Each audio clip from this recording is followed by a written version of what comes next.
Hey guys, tonight we're tiptoeing back to a decade when everything was pastel, everyone smoked indoors, and the American dream came with a side of pharmaceutical experimentation. Yes, tonight is all about the secret ingredient in the 1950s suburban casserole, the barbiturates that turned mothers into zombies. Not actual zombies, though with the amount of Mother's Little Helper going around, you wouldn't have been able to tell the difference if they started biting the mailman. Before we journey into this high-functioning, freshly vacuumed fever dream, take a second to like the video and subscribe, but only if you actually enjoy it. Otherwise, feel free to rage clean your living room instead. Drop a comment telling me where you're listening from and what your preferred sleep aid is. Is it chamomile tea, a glass of wine, or are you running your own backyard pharmacy like a mid-century PTA president? There's no judgment here, only admiration for your commitment to falling asleep.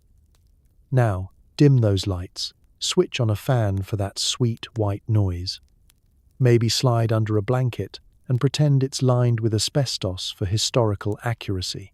Wiggle around until you find that one cool spot on the pillow. You're going to want to be comfortable for this. Let's pause for a moment. Have you ever wondered what it was like to be a 1950s housewife, smiling in every family photo but running purely on prescription medication and existential dread? Did they really vacuum in pearls, or were the pearls just to help them keep track of time? How did they keep the house spotless, the kids alive, and their eyebrows perfectly arched, all while secretly hosting a pharmacy in the bathroom cabinet? Was every casserole laced with a mild sedative, or is that just what made the Jell-O mold wiggle? Could you survive a single PTA meeting without a prescription, or would you find yourself gnawing on a throw pillow and hoping for sleep? Congratulations. You've just woken up in 1955. You are wearing an apron. You smell like Lysol and cigarette smoke, and you're about to discover why nobody remembers the 50s as the decade of restful sleep. Good luck. The alarm blares, but it's not your iPhone, it's an actual metal clock, the kind you have to wind up, and that could double as a weapon in case of intruders or insomniac rage. Your eyelids feel heavier than your social obligations. The morning light filters through ruffled curtains, and you reach instinctively for your first pick-me-up. A little orange pill waiting in the bedside drawer, because coffee is for amateurs and sleep is for the weak. Let's talk about mornings in the 1950s, specifically your mornings, which feel like waking up inside a beige-tinted dream you don't quite remember having. The house is quiet, except for the ticking clock and the gentle hum of appliances that sound like they run on anxiety and loose screws. Your bedspread is quilted, your nightgown is starched, and somehow your hair already looks slightly coiffed, even though you just spent the night fighting your pillow like it insulted your cooking. You swing your legs over the edge of the bed and immediately realize the floor is freezing because insulation is for future generations who vote differently. Your slippers are nearby, fuzzy, floral, and so stiff with overwashing they could probably stand on their own. You slide into them and waddle toward the bathroom, feeling the barbiturate beginning to dissolve into your bloodstream with all the energy of a sleepy cat climbing onto a warm lap. In the mirror, you catch a glimpse of yourself, a woman suspended somewhere between exhaustion and chemically assisted serenity. Your eyebrows are still perfect, which makes no sense. Your mascara, meanwhile, is clinging to your lashes like it pays rent. You splash cold water on your face, but in the 1950s this water is always too cold, like it was sourced from a glacial crevice maintained by your mother-in-law's disappointment. Then comes the ritual. Not prayer, not meditation, pill sorting. The little orange one you've already taken, the white one for later, the blue one for night. You keep them in a dainty ceramic dish shaped like a flower. Because if you're going to be chemically dependent, you may as well embrace the aesthetic. A powdery scent wafts from the medicine cabinet. Part talcum, part despair, part doctor knows best. You step into the hallway, and the floorboards creak so aggressively you consider apologizing to them. The house is waking up with you, although it sounds much less enthusiastic about it.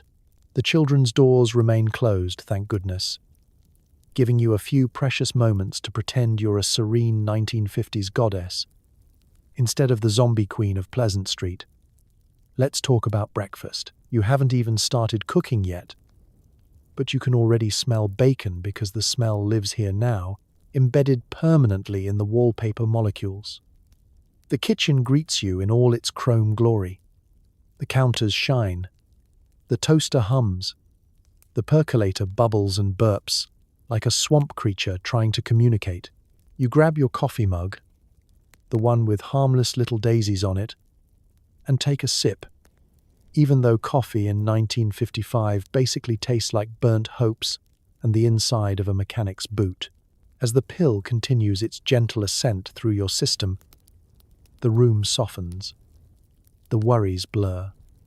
The morning becomes tolerable, maybe even pleasant if you squint hard enough. You start frying eggs, cracking them one-handed like a magician who has seen too much. The bacon sizzles aggressively, like it's judging your life choices. You flip pancakes with the confidence of someone who hasn't truly been awake in years. Then you wake the children, or rather, you release them from their rooms like tiny, chaotic prisoners who emerge screaming for food, attention, and the emotional stability you definitely do not have. They thunder into the kitchen, wearing striped pajamas and morning breath so potent it should qualify as biohazardous. As you pour orange juice into identical glasses, you feel a strange calm settle over you. Is it maternal serenity? Is it gratitude? Is it the barbiturates smoothing your nerves like an iron gliding over wrinkles? Hard to say, but breakfast gets served. Nobody cries, yet, and your husband walks in, kisses your cheek, and says, "You look rested." And that, more than anything else, proves the pills are working. Let me know when you're ready for the next segment. Breakfast is an event. Bacon sizzles, children shriek, and your husband stares blankly at the newspaper, unaware that you're on your third cup of percolated coffee and about to add a barbiturate chaser. The kitchen is where the day begins, but also where the modern miracle of pharmacology keeps the eggs sunny side up, and your existential dread sunny side down. Let's take a closer look at this scene, the suburban sanctuary where your day officially launches. You move through the kitchen with mechanical precision, apron strings tied just tight enough to remind you of your waistline and your place in the world. The Formica counter glistens. The radio croons softly about true love and the atomic threat. You light your first cigarette of the morning with the expertise of someone who could probably do it in her sleep, and in some ways, you are. Your husband grunts from behind the fortress of newsprint, pausing only to glance up if you drop a plate or the children scream loud enough to disrupt his meditation on the stock market. You pour him a cup of coffee, black, strong, unadorned. He doesn't thank you, but he does take a pill out of habit, probably aspirin or an antacid, which, in this house, is as close as he gets to self-care. The children appear, hungry and already wild, fueled by a combination of sleep, sugar, and the sheer thrill of being alive. Before noon, you serve them cereal, toast, and a slice of fruit if you have it. Vitamins, after all, are a modern invention, and you try to keep up with the science, even if most of the food groups come in the form of something canned or shrink-wrapped. One child spills milk. Another whines about crusts. The third wants bacon, more bacon, and only bacon. You remember reading somewhere that too much pork is a nervine, which sounds medical, but frankly, everything is a nervine if you're nervous enough. Now, the sacred cabinet. You slide it open and glance at the bottles. There's the doctor's prescription for your nerves, The pink one for headaches, the white one for when you absolutely have to get through a parent-teacher conference without biting the principal. You take your medicine with a practiced hand, chasing it with cold coffee and a steadying drag from your cigarette. In this house, medicine is both a ritual and a survival strategy. You don't talk about it, you just do it, like breathing or worrying about the children licking asbestos tile. Let's talk about the ritual itself, the choreography of it all. The timing is delicate. You want the pill to kick in around the time you need to referee the first argument about who sits where. But not so early that you burn the toast or butter the cat by mistake. You light another cigarette. Because the first was for waking up. But this one is for warding off the urge to scream into the bread box. The radio host jokes about nuclear fallout and the new Chevrolet in the same sentence. You stare out the window at the dew on the grass, the mailman moving with suspicious enthusiasm, and you wonder, briefly, what it's like to eat breakfast without feeling your soul trying to float away through the steam from the kettle.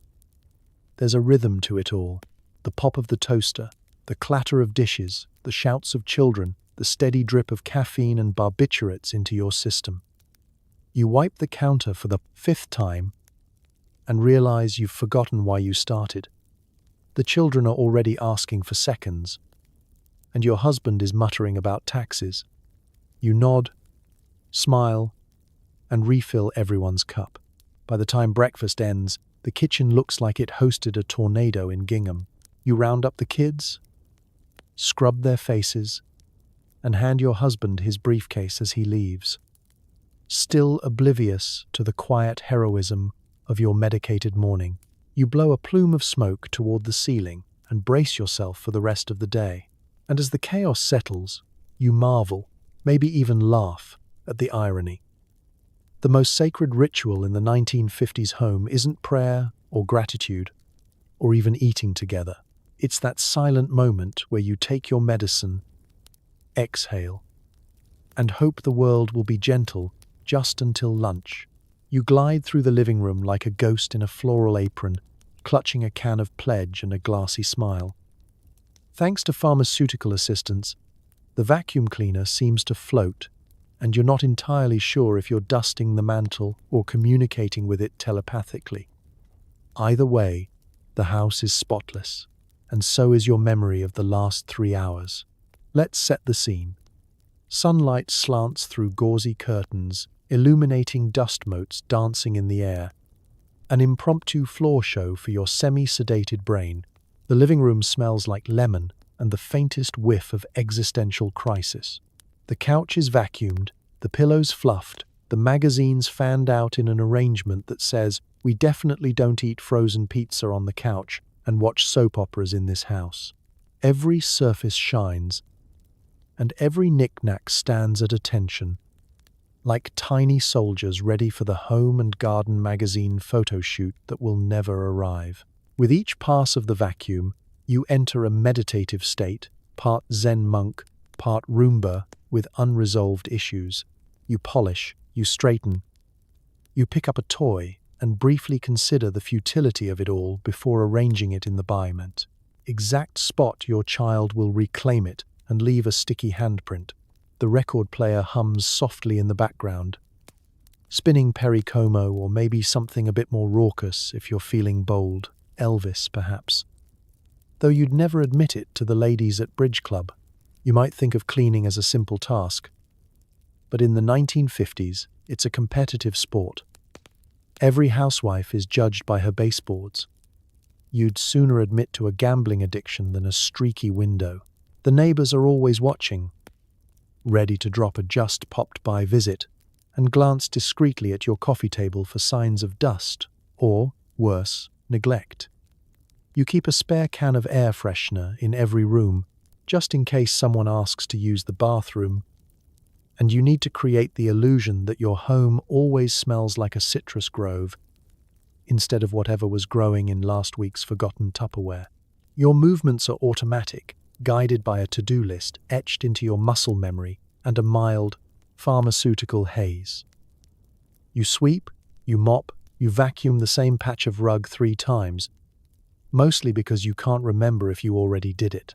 Somewhere in the house, the phone rings, and you answer it with the voice of someone who hasn't just been having an existential crisis about grout lines. "Everything's just fine here, Marjorie. How are you?" You listen, nod, and try to remember which Marjorie this is. Cleaning for you is both a ritual and a refuge.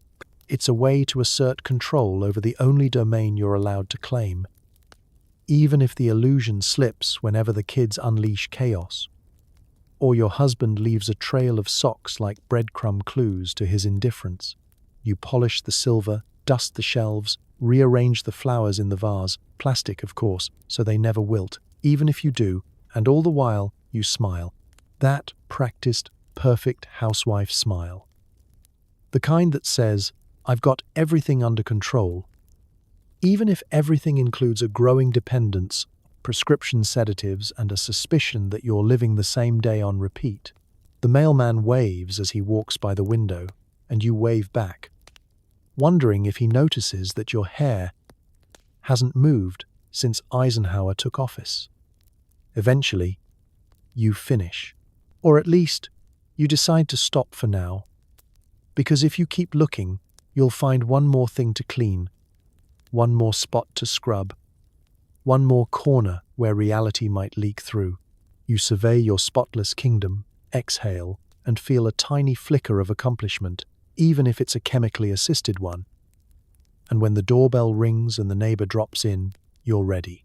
The house gleams, you offer coffee, and you listen politely to the latest gossip. Nobody mentions the pills or the foggy look in your eyes. Here, in the sanctity of suburbia, the only thing more important than being perfect is looking perfect. And in that, you're an absolute champion, even if you don't remember how you got there. The neighborhood is a battleground of well-manicured hedges and passive-aggressive glances. You wave to Mrs. Johnson across the street, secretly wondering if she's on the Reds or the Blues today. Little do the husbands know, the real underground economy isn't Tupperware, it's swapping sleeping pills over coffee. In the world of 1950s suburbia, every block is a tiny kingdom, and the Queen's crown is a set of matching oven mitts. Life here is equal parts Truman Show and minor league spy novel. The lawns are trimmed with military precision, mailboxes gleam like trophies, and every driveway is an endless parade of polished Chevrolet. But beneath the glossy surface, there's an unspoken war raging, a cold war of comparison, competition, and chemically enhanced coping. Your day starts with reconnaissance. You peek through the lace curtains, sipping coffee that's more anxiety than caffeine, checking who's already out pruning roses or hosing down the front walk. You catalogue the state of the Joneses' hydrangeas and note that Mrs. Peterson's porch is suspiciously clean for a Thursday. She must have company coming. Or maybe she's just trying to send a message.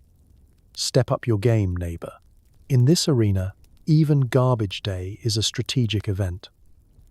God forbid your cans aren't aligned with everyone else's, lest you become the whispered, cautionary tale at next week's bridge club. The gossip flows like boxed wine at a summer cookout. Did you hear about the new family on Maple Lane? Their children play outside, unsupervised, and she's let her begonias die twice. Scandalous.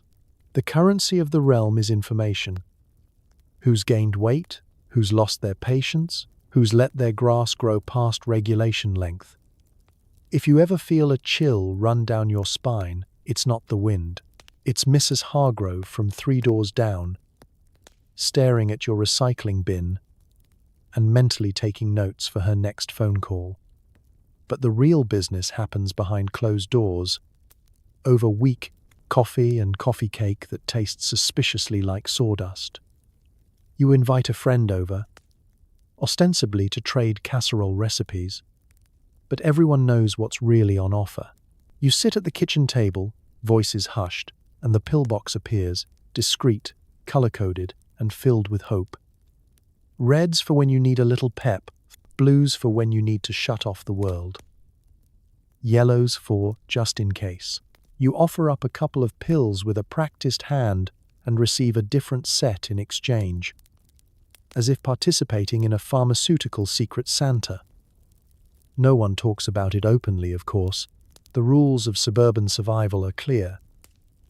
Never admit you need help, but always have it on hand. Nerves is the universal code word, the explanation for everything from the pile of unwashed laundry to the neighbor's sudden afternoon naps. I just haven't been myself lately, someone will say, eyes darting to the medicine cabinet. My doctor says it's exhaustion. Everyone nods, pretending to believe it's exhaustion and not the creeping sense that you're quietly losing your mind.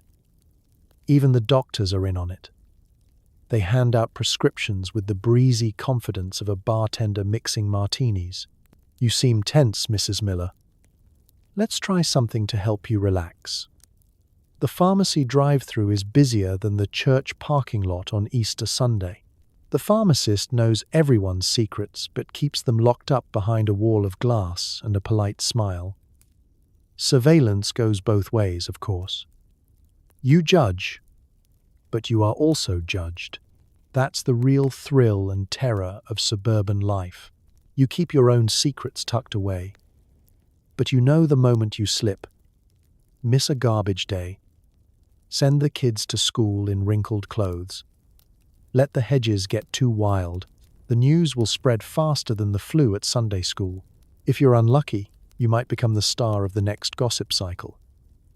Your faults magnified and dissected by a coalition of women who can spot an out-of-place lawn ornament at 50 paces. And yet, as you sip your coffee and trade a barbiturate for a tranquilizer, there's a strange sense of camaraderie in it all. You're not alone in your struggles. In fact, you're in good company.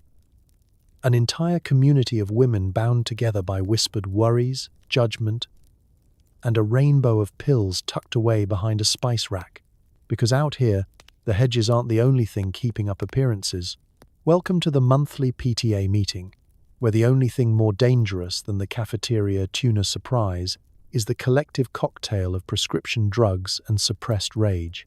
Here, mothers nod in perfect unison, debating school lunches while privately calculating how many milligrams it will take to survive the afternoon. You find your seat in a sea of folding chairs, each one as cold and unforgiving as the glances exchanged across the room. The principal stands at the podium, trying to project authority while balancing a stack of budget reports and a tray of brownies with a crust so dense it's probably government-issued. The air hums with barely restrained tension, equal parts Chanel No. 5 and clinical-grade anxiety. The PTA, Parent-Teacher Association, for those not in the know, is the social event of the month, provided you enjoy democracy with a side of barely concealed resentment. Everyone is here. The tireless volunteer who knits potholders for teacher gifts, the stern disciplinarian who brings Robert's Rules of Order, and a purse full of secret shame, and the rookie mother who still thinks participation is a path to friendship instead of a lifelong contract to run the full bake sale. You, of course, are somewhere in the middle, clutching a yellow legal pad, a sharpened pencil, and a pocketful of pharmaceutical hope. The meeting kicks off with the Pledge of Allegiance, which you recite on autopilot, lips moving while your mind drifts to more urgent concerns, like whether you remembered to swap your pills into an unmarked container, or if you'll have to trade a Valium for a Diet Coke before the votes start. The minutes from last month's meeting are read aloud, each sentence dragging on like a Greek tragedy. Someone objects, someone seconds, and the cycle of parliamentary procedure spins ever onward, powered by caffeine, nerves, and enough sedatives to tranquilize a minor zoo. There is something hypnotic about the whole affair. The same faces, the same questions, the same faint sound of someone's bracelet clinking as she absent-mindedly checks her pulse. The committee chair for school lunches brings up nutritional improvements, which everyone knows means the district will be swapping mashed potatoes for something described only as enriched meal supplement. The budget update is met with dead-eyed stares and muffled sighs, except for the treasurer, who seems to derive actual pleasure from counting paper clips. You raise your hand, hesitant but brave, and ask a question about field trips, careful to sound neither too eager nor too checked out. The room's eyes swivel toward you, pupils dilated not just from the fluorescent lights but perhaps from last night's prescription refill. The answer is non-committal. Something about liability. Something about permission slips. You nod and write it down, knowing it will be your problem in 3 weeks. Meanwhile, there's a whole covert economy operating beneath the surface. You notice a subtle handoff at the refreshments table, a couple of pills tucked under a napkin in exchange for a recipe card. Someone else slips away for a bathroom break and returns looking just a shade more serene. You catch whispers about who's switching doctors, whose prescription is getting tighter, and who might have to tough it out with nothing but herbal tea and positive thinking. The principal tries valiantly to keep order, but the meeting has already dissolved into a dozen side conversations. Half the room is plotting a coup against the fundraising chair. The other half is negotiating carpool schedules with the ruthless efficiency of Cold War diplomats. You glance at the clock, wishing time would move faster, or the sedative would kick in a little harder. At the end of the meeting, everyone files out with forced smiles, hands full of flyers, and pockets full of secrets. You share a knowing look with the other mothers, a mixture of relief and solidarity. Another meeting survived, another tiny battle won, and as you walk back to your car, you can't help but think, maybe, just maybe, you'll skip the next one and catch up on sleep instead, or at least pretend to, while the PTA's secret society quietly carries on, ever vigilant, ever medicated, and ever so slightly sedated. The children are at school. The house is silent, and you settle onto the plastic-covered couch. Soap operas flicker in black and white, narrating the adventures of women with even bigger secrets and slightly better medication. You stare into space, considering a nap, but the pills have made time elastic, and you're not sure if you're awake or dreaming. Afternoon stretches ahead like an unmade bed, inviting but slightly accusatory. You fold yourself onto the couch, every movement accompanied by the faint crinkle of vinyl. The room is still except for the low hum of the refrigerator and the distant clatter of a mail truck rolling by. The air is thick with the scent of lemon polish and a hint of cigarette smoke, a fragrance so quintessentially 1950s it ought to be bottled and sold as domestic tranquility, with undertones of mild anxiety. On the television, the heroines of As the World Turns or The Guiding Light clutch handkerchiefs and deliver melodramatic monologues about lost love, betrayal, and secret children. You watch their painted faces flicker across the tiny screen, their problems big enough to seem interesting, but familiar enough to feel like old friends. Sometimes you cry along, and sometimes you just watch, eyes glazed, barely, following the plot because your own brain is wandering the labyrinth of to-do lists and forgotten dreams. Let's talk about the wallpaper. You've spent hours, maybe days, staring at its pattern, tiny blue roses spiraling around a faded trellis. You count the petals, trace the stems with your eyes, and marvel at how, under the influence of a well-timed sedative, even the most static objects begin to seem mysterious. Did that flower always have 6 petals? Are you seeing double? Or is this what they meant by modern design? Either way, the wallpaper's secrets are safe with you. You try to read, maybe a magazine left on the coffee table, but the words slide off your mind like butter on a skillet. You attempt a crossword, and manage 4 clues before losing interest. Outside, someone mows a lawn, the engines drone mingling with the echo of a commercial jingle about cleaning products or toothpaste.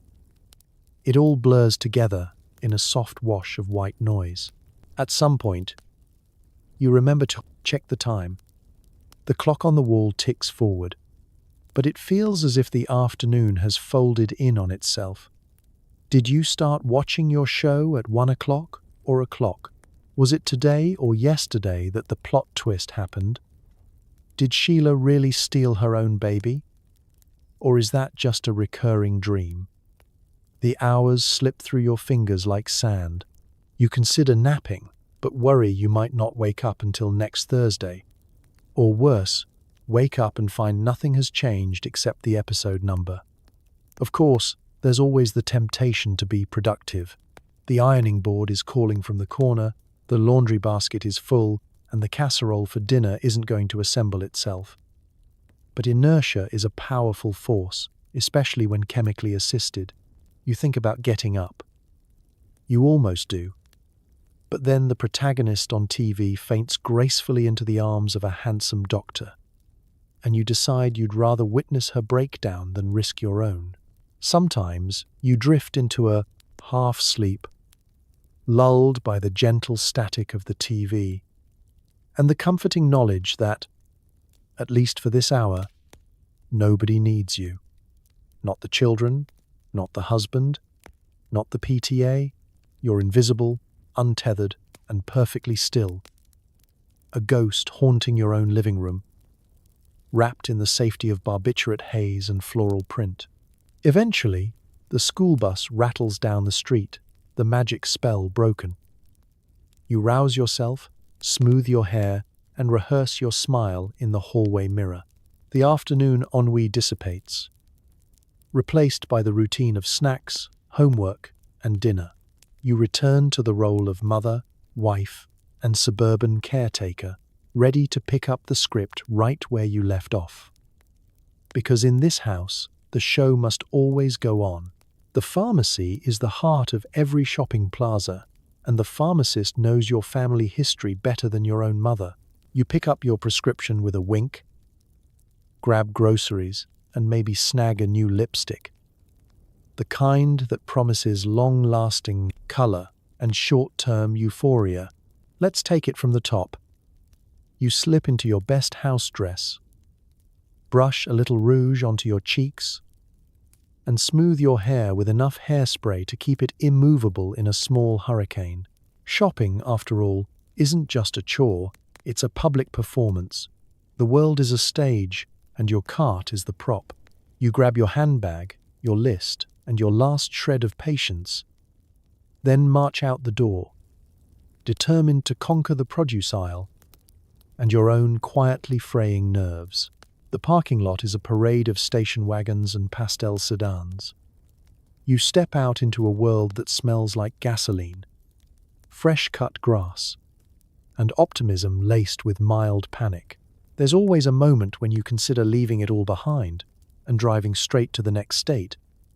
But then you remember the coupon for double green stamps and resolve to soldier on. The pharmacy is your first stop. And it's more than a pit stop. It's the unofficial confessional of suburbia. The pharmacist greets you by name, sliding the little white bag across the counter with a smile that says, "Don't worry. Your secret's safe with me and the entire staff." The shelves are lined with brightly colored bottles, each promising relief from the aches, pains, and mental static of modern life. Today, your prescription is already waiting, tucked discreetly out of sight, but within easy reach, just in case the PTA calls with another emergency. You make polite small talk. How are the kids? How's your husband? Isn't it hot for October? But the conversation is really just a warm-up for the main event. The ritual handoff of whatever the doctor ordered to get you through another week. Sometimes you swap tips with the other women in line. Which doctor is the easiest? Which pills to take with milk? Which ones to avoid if you want to remember your own name by dinner time? Then it's off to the grocery store. Here, the lights are too bright, the music is too cheerful, and the bananas are never quite ripe. You steer your cart down the aisles, practicing the ancient suburban art of comparison shopping. The produce is displayed like a still life, and you select your apples with the intensity of a jeweler hunting for flaws. You check the sale rack, the meat counter, and the canned goods aisle, all while calculating how many meals you can stretch from a single chicken and half a box of elbow macaroni. Along the way, you bump into other mothers performing the same ballet. You trade recipes, compliments, and the occasional knowing glance. Someone mentions the latest coupon book. Another woman confesses she hasn't slept since Truman was president. And everyone laughs a little too hard.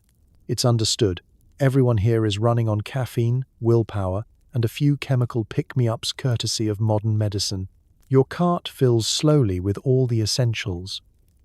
Milk, bread, canned soup. Something green to satisfy your conscience, and something sweet for when the existential dread hits around 3 p.m. You toss in a new lipstick for good measure, a coral shade with a name like Blissful Dawn or Suburban Mirage. You buy it not for the color, but for the promise that maybe, just maybe, if your lips look cheerful, the rest of you will feel the same. Checkout is a flurry of coupons and polite conversation. The cashier eyeing your prescription bag with professional indifference. You make your way back to the car, groceries packed, lipstick pocketed, and a bottle of hope tucked safely in your purse. Back home, you unload the bags and hide the evidence, both edible and medicinal, where only you know to look. The day's alchemy is complete. Groceries transformed into dinner, anxiety into calm, and public composure into private relief. In the end, the shopping trip isn't just about buying things. It's about blending in, passing the test, and securing the supplies you need to keep up the appearance of a perfectly balanced, perfectly normal life, even if it's held together by prescription tape and the occasional impulse lipstick. Dinner means wrestling with raw meat, a stack of Jell-O boxes, and an unspoken competition with every woman on your block.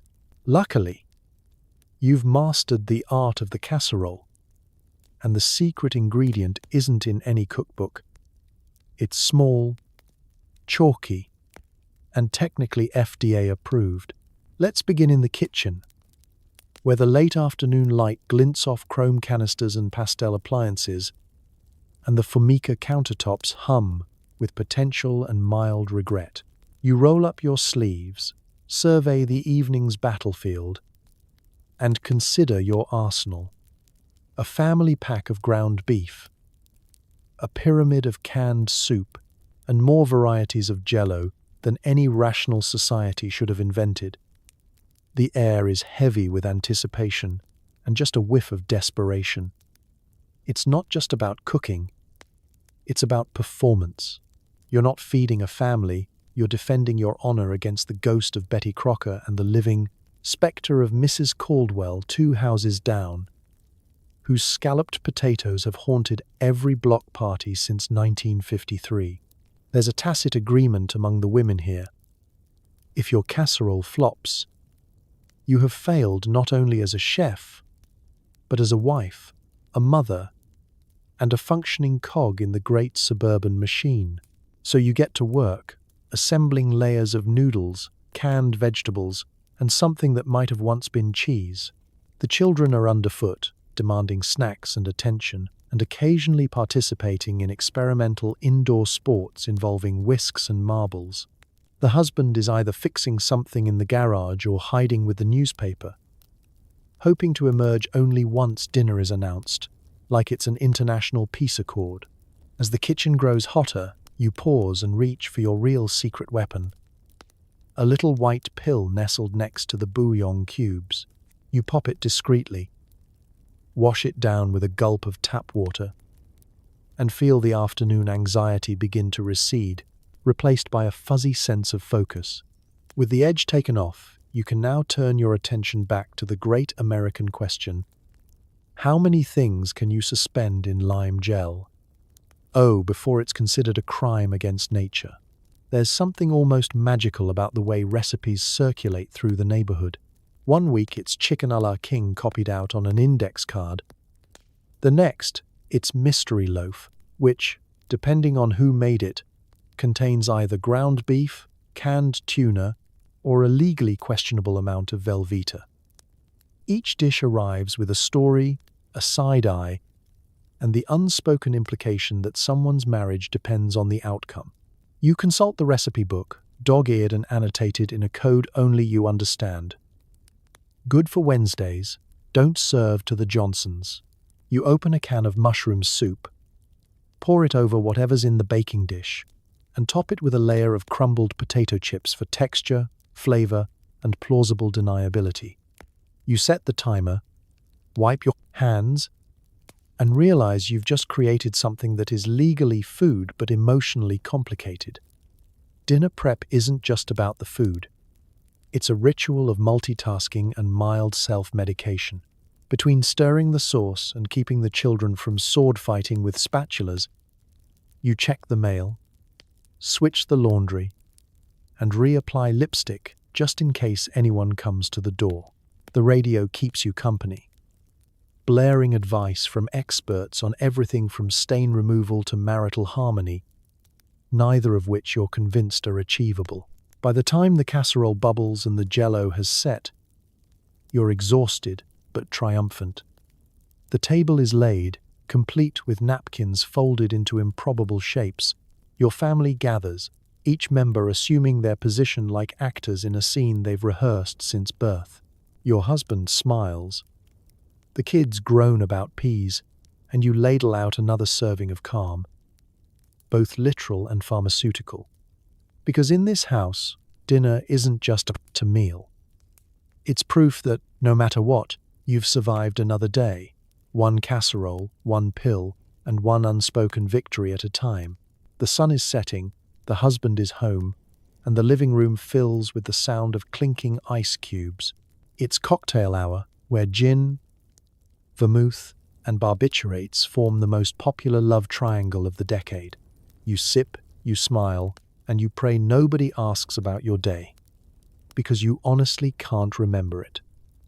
Let's set the scene. The golden hour light pours through the Venetian blinds, striping the walls and bouncing off the walnut console TV. The air is thick with the scent of cologne, cigarettes, and the faint aftershock of Lysol. You've swapped your apron for a sweater set and added a spritz of perfume. Eternal grace, or whatever the magazine said would make you irresistible to husbands and Jehovah's Witnesses alike. Your husband enters, briefcase in hand, already loosening his tie like he's shedding a hard day of corporate warfare. You greet him at the door with a practiced peck on the cheek and a highball glass that's as much an apology as it is a welcome. How was work, you ask, out of habit rather than interest. His answer is always the same. Fine. Sometimes he adds a sigh or a cryptic remark about traffic. But the real conversation doesn't start until the first round is poured. The ritual begins. Ice cubes tumble into glasses, their chime the unofficial anthem of the American living room. The gin is poured, the vermouth eyed suspiciously and added with the restraint of someone who secretly hates vegetables. A splash of bitters, a twist of lemon. Your husband raises his glass and toasts to making it through another one. You clink, you drink, and you both exhale. Him from the weight of the office, you from the pressure of being the kind of wife who always has a cocktail shaker and a smile at the ready. The kids appear, briefly, demanding snacks or refereeing a squabble about whose turn it is to control the beat television. You hand out graham crackers and shoot them a look that says, "If you ruin cocktail hour, I will sell you to the circus." They vanish, as children do, leaving you and your husband in a rare, manufactured peace. The first drink warms you from the inside out, blurring the edges of the day until all that's left is a pleasant haze and the hum of easy listening radio. Here's the truth. Cocktail hour isn't just a tradition, it's a coping mechanism. The grown-ups sit and make small talk about nothing. The weather, the neighbors, whether the roast needs more salt, you nod along, savoring the cool bite of gin and the knowledge that, if necessary, there's a little blue pill waiting in your cardigan pocket to round off the evening. Some nights, it's just one drink. Other nights, you lose count, but never your composure. After all, appearances matter more than sobriety. You're not alone in this ritual. Across the street, Mrs. Johnson is stirring a Manhattan and wondering if her husband will ever notice she switched his bourbon for colored water months ago. Next door, the Petersons are hosting a little get-together, which is suburban code for 3 martinis, uncomfortable silence, and somebody crying in the laundry room. It's a community event, really, this synchronized sipping and silent agreement to ignore whatever feelings might be lurking beneath the surface. Sometimes the conversation turns to dreams, retiring early, taking a vacation, finding a hobby that doesn't involve casseroles or compulsive dusting. You both laugh at the idea, but there's a wistfulness in it, a longing that neither of you bothers to unpack. The ice melts, the drink's empty, and the barbiturate you took after dinner starts to do its work, smoothing the edges of your nerves like a gentle hand on your shoulder. As the record player spins another tune and the room glows in the soft, fading light, you realize cocktail hour is less about the alcohol than it is about the pause it offers.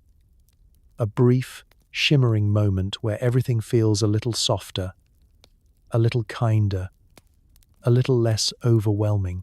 You lean back, savor your drink, and let yourself drift, hoping that tomorrow's happy hour will come just as easily, and with just as few questions. Because in this house, the martini glass is always half full, the smile is always practiced, and the memories, well, they'll keep until morning. Or they won't. Either way, you'll muddle through. Children in the 50s are like caffeinated gremlins, always running, shouting, and occasionally setting things on fire. You supervise with a calm detachment, wondering if it's the sedatives or just the crushing weight of societal expectations. Either way, everyone makes it to bedtime, mostly unharmed. Let's be honest. Nobody warned you about the sheer volume of energy packed into a 1950s child. Fueled by sugar, whole milk, and a complete absence of screen time, your offspring are miniature cyclones, dashing through the house with sticky hands and unidentifiable stains on their clothes. The back door slams open and shut a dozen times an hour as the kids bounce between the yard and the kitchen, tracking in enough mud to start a backyard compost heap. You gave up mopping after lunch. Your job, as society tells you, is to keep them safe, happy, clean, polite, and ideally, alive. The first 3 are mostly optional by mid-afternoon. The last 2 are non-negotiable. You patrol the house with one eye on the children and one eye on the clock, counting the hours until the chaos winds down and you can breathe for a moment. The other mothers at the playground, those paragons of calm, hair perfectly curled, lipstick unbudged, are in the same boat, though everyone pretends otherwise. The afternoon brings a series of escalating skirmishes. Someone gets their finger stuck in a toy truck. Someone else insists on feeding the dog a crayon. And there's always at least one loud crash from the direction of the living room. You intervene when necessary, mostly with the efficiency of a bored lifeguard. Don't do that. Give your brother back his pants. No, you cannot dig a hole to China before dinner. Your voice is calm, but your soul is screaming. Occasionally, you deploy the mom look, which is rumored to stop a child's heart for a full second if administered correctly. Let's talk about safety. Helmets? Unheard of. Seatbelts? Optional, and mostly used as chewing toys. The yard is littered with rusty swing sets, splintery seesaws, and the lingering memory of last week's ant invasion. The children climb trees, fall out of them, and climb again, all before you've finished your third cigarette of the afternoon. Minor injuries are treated with mercurochrome, a band-aid, and a hug, because trauma builds character, or at least a high pain tolerance. Inside, you juggle snacks, homework, and refereeing sibling squabbles with the detached air of someone who's watched too many game shows and not enough therapy commercials.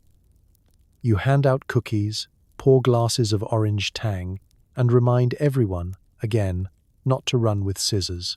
Sometimes you wonder if it's the sedatives smoothing your nerves, or if you've just hit a level of parental burnout where you could sleep through a brass band parade. The children are rarely bored. They invent games with rocks and twigs, stage impromptu puppet shows, and occasionally attempt to start a small business selling dirt to the neighbors. Their laughter fills the house, echoing through the hallway and drowning out the constant low hum of your anxiety.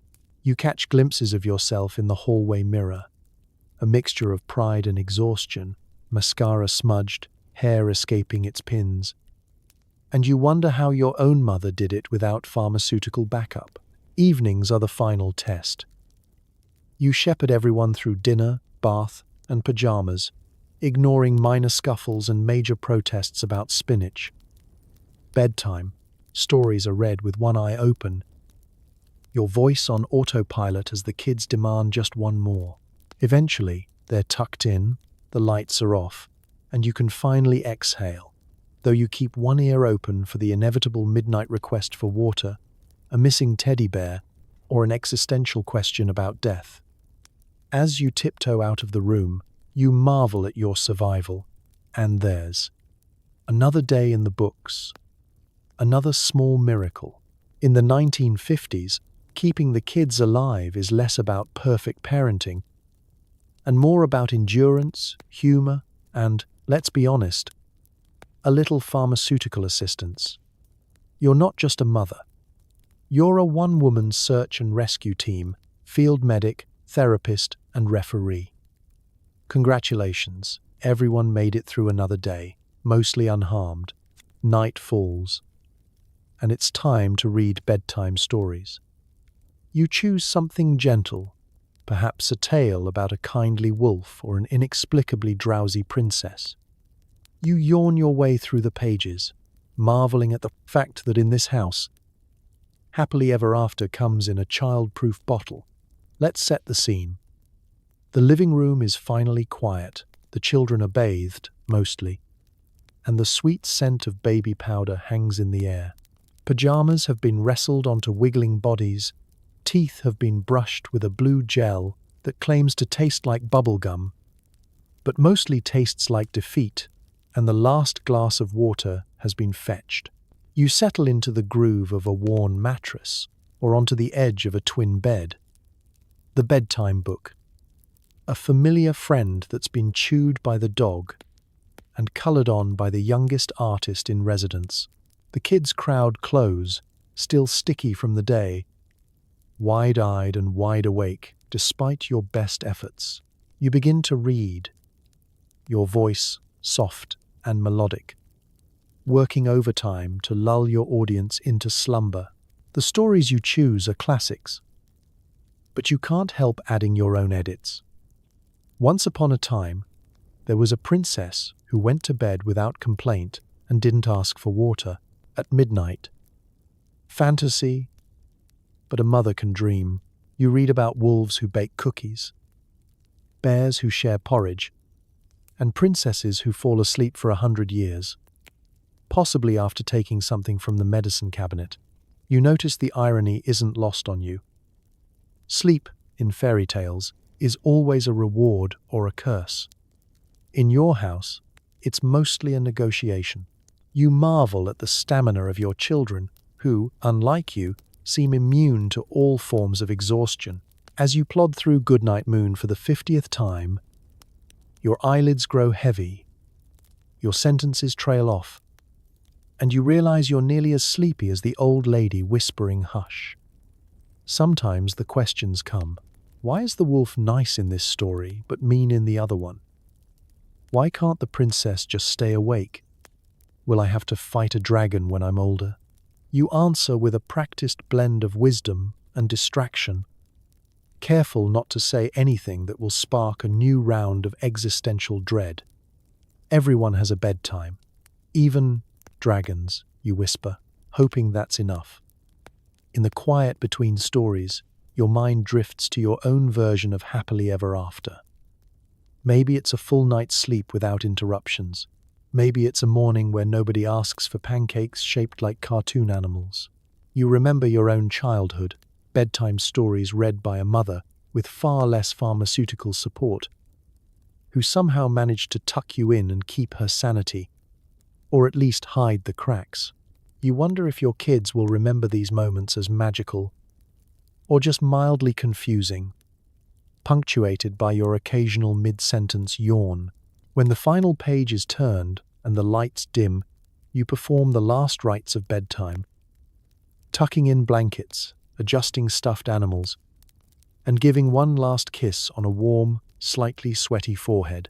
You tiptoe out of the room, carefully dodging stray toys, and close the door as quietly as possible, holding your breath as if silence alone will keep them asleep.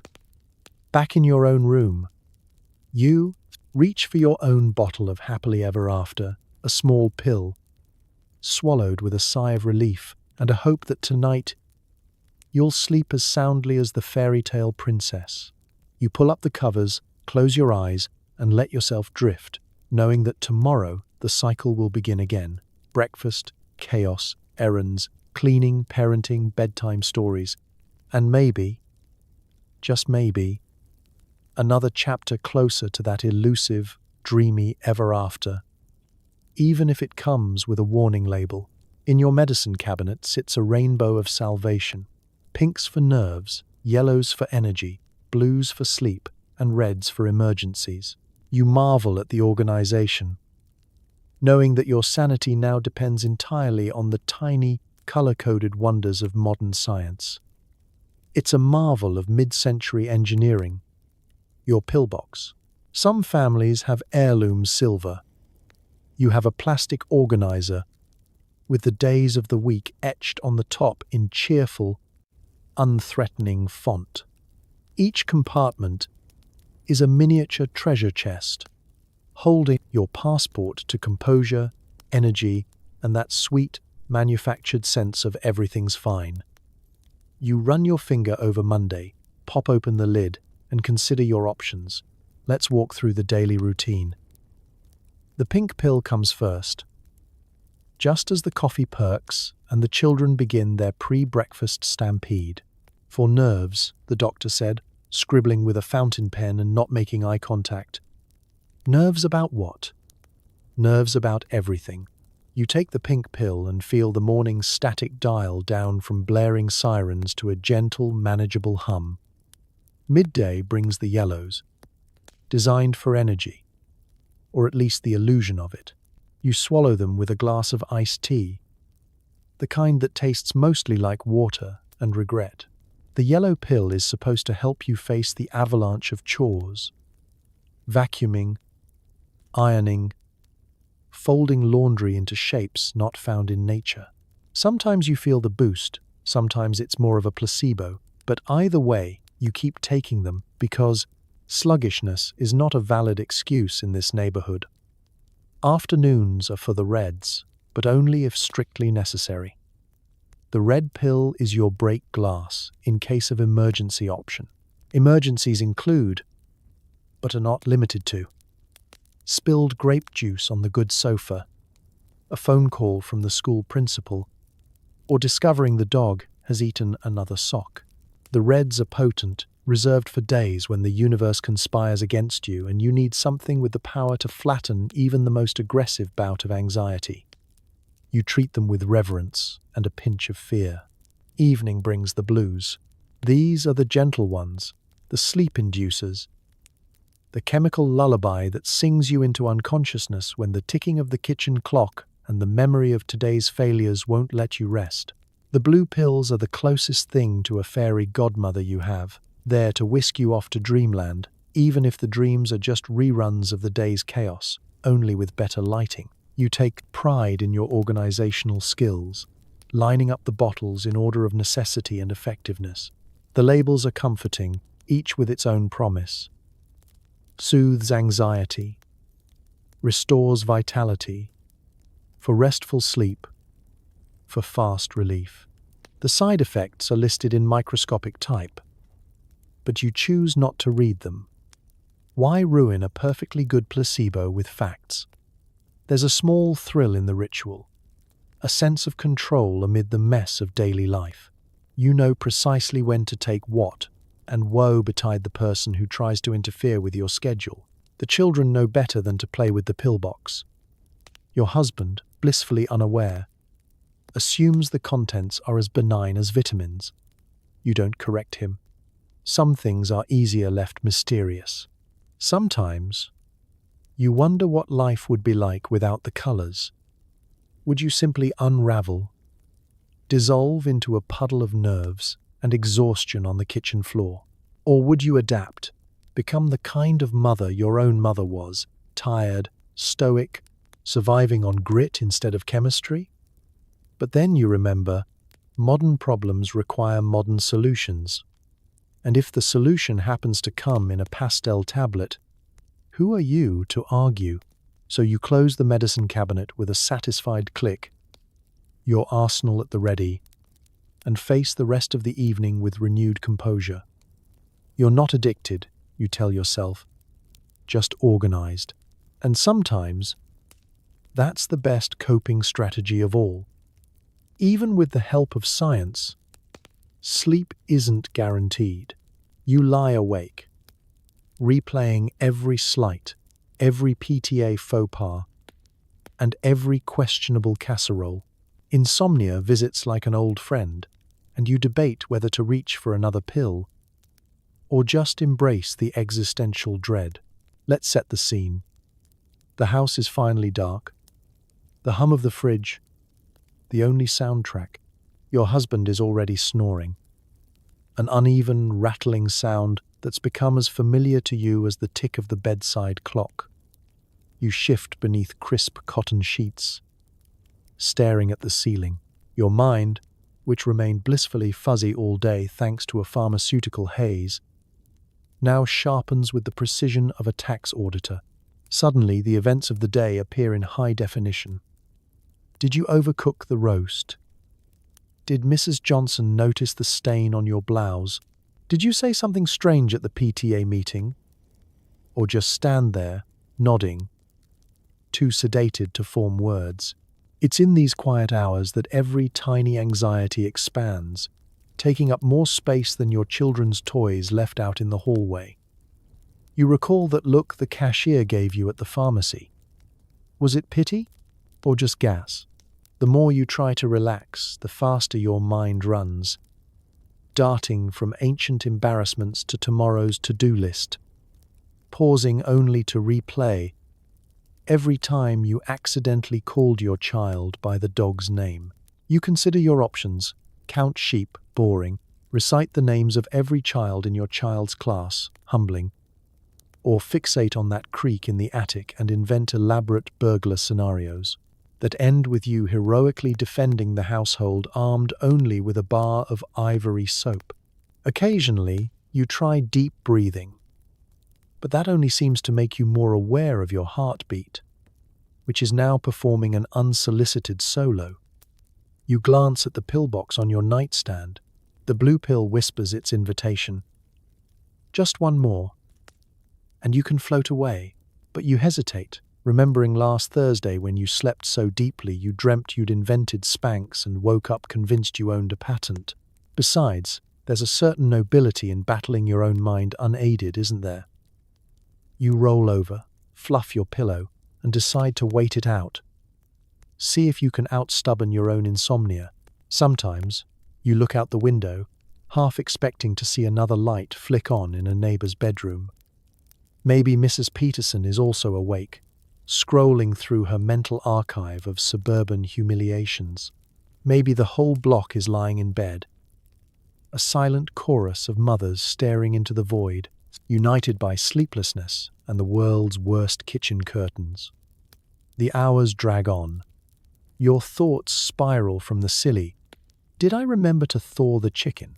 to the profound, "Will my children ever forgive me for feeding them spam?" You wonder if your mother felt like this too, alone in the dark, worrying about report cards and matching socks and what the neighbors thought about her lawn. You make silent promises. Tomorrow you'll drink less coffee. Tomorrow you'll say no to the extra committee. Tomorrow you'll start yoga or meditation, or at least a crossword puzzle. At last, the edges of sleep begin to blur your worries. You drift in and out, half dreaming of PTA meetings where everyone applauds your casserole, or a magical pill that makes you both well-rested and perfectly organized. If only. You pull the covers tight, grateful for the soft hush of your home, the warm weight of the cat at your feet, and the knowledge that, come sunrise, you'll get up and do it all again, because in the quietest moments, even as insomnia wins another round, you remind yourself, you're not alone. The world is full of women pacing the same midnight corridors of their minds, gently haunted by the day, quietly hopeful for the next one. And somehow, that helps you finally close your eyes. Your husband doesn't notice much, except that dinner is always ready, the house is always clean, and his socks have never once gotten lost.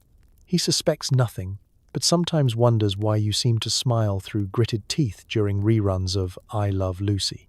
Let's slip into his shoes, freshly polished, waiting by the door, never trailed by a missing mate. His world is straightforward, like a sitcom with no plot twists and a laugh track that never questions the punchline. He leaves each morning with a briefcase and a newspaper, stepping out into a world of water coolers, starched collars, and colleagues who also believe dinner magically appears at 6 p.m. He assumes the universe just works this way, with bacon at breakfast, roast at supper, and the house ticking quietly in between, wound up like one of his watches. From his point of view, everything's fine. The lawn is mowed, the kids are, mostly, alive, and you always look presentable, even if your eyes sometimes betray the 1,000-yard stare of someone who's spent all day wrangling children and existential dread. He notices the shine on the kitchen floor, the way the couch cushions never have mysterious stains, the freshly ironed shirts, and the scent of something baking that may or may not be for the church bake sale. He's proud of your domestic skills, even if he couldn't explain what they are. He doesn't ask about your day, not out of cruelty, but because it never crosses his mind that there's anything to ask about. You never complain, you never let the cracks show. You hand him a drink when he walks in, laugh at the appropriate moments, and make sure the TV is set to his favorite channel. If you ever seem distracted, he chalks it up to women's troubles, a vague phrase that covers everything from a burnt roast to the Cold War. Let's talk about evenings. He sits in his favorite armchair, slippers on, newspaper open. He glances up only to comment on the news, or to laugh along with Lucille Ball's latest antics. Occasionally, he'll pat your knee and declare, "You really do keep this place running, honey." He thinks it's a compliment, and in a way, it is. But he doesn't see the mountain of emotional labor, the never-ending lists spinning in your head, or the empty bottles of Mother's Little Helper tucked in the bathroom trash. If he wonders why you sometimes take a little longer in the powder room, or why your smile looks more like a grimace as the week drags on, he keeps it to himself. To him, your barbiturates are just vitamins, and your moments of silence are simply the peaceful lulls in a perfect home. He has his own coping mechanisms, sports on TV, an extra drink, a round of golf with the guys on Saturday morning. But nothing quite so elaborate as the pharmaceutical symphony happening in the next room. In his mind, as long as the home is in order, everything else is background noise. He doesn't see the subtle swaps at the pharmacy, the whispered conversations about nerves, the silent competition with the neighbors. He's living in a world that runs smoothly because someone else is oiling the gears and refilling the prescriptions. If he notices anything, it's fleeting. A raised eyebrow at the empty cookie jar, a comment about your new lipstick, a fleeting concern when you retreat to bed a little early. Still, beneath his obliviousness, there's affection. He cares, in his own way. Through a peck on the cheek, a new bottle of perfume for your birthday, the rare, clumsy bouquet of supermarket carnations. Sometimes, in the glow of the TV, he'll reach for your hand, squeeze it, and remind you, without ever really knowing, that in his sitcom-perfect world, you're the star. And if he wonders why you sometimes laugh at the wrong moments or cry at the commercials, he chalks it up to you being complicated, which is just his way of saying, he'll never understand, but he loves you all the same. Because in the 1950s, that's as close to empathy as you're going to get. And for now, that will have to be enough. Doctors are demigods. They hand out pills like Halloween candy, soothing every complaint with a prescription pad and a there. You trust them implicitly until you realize half your friends are seeing the same doctor and all their moods are suspiciously even. Let's step inside the waiting room, where time slows to a crawl and the air smells faintly of rubbing alcohol and the secrets of 100 nervous housewives.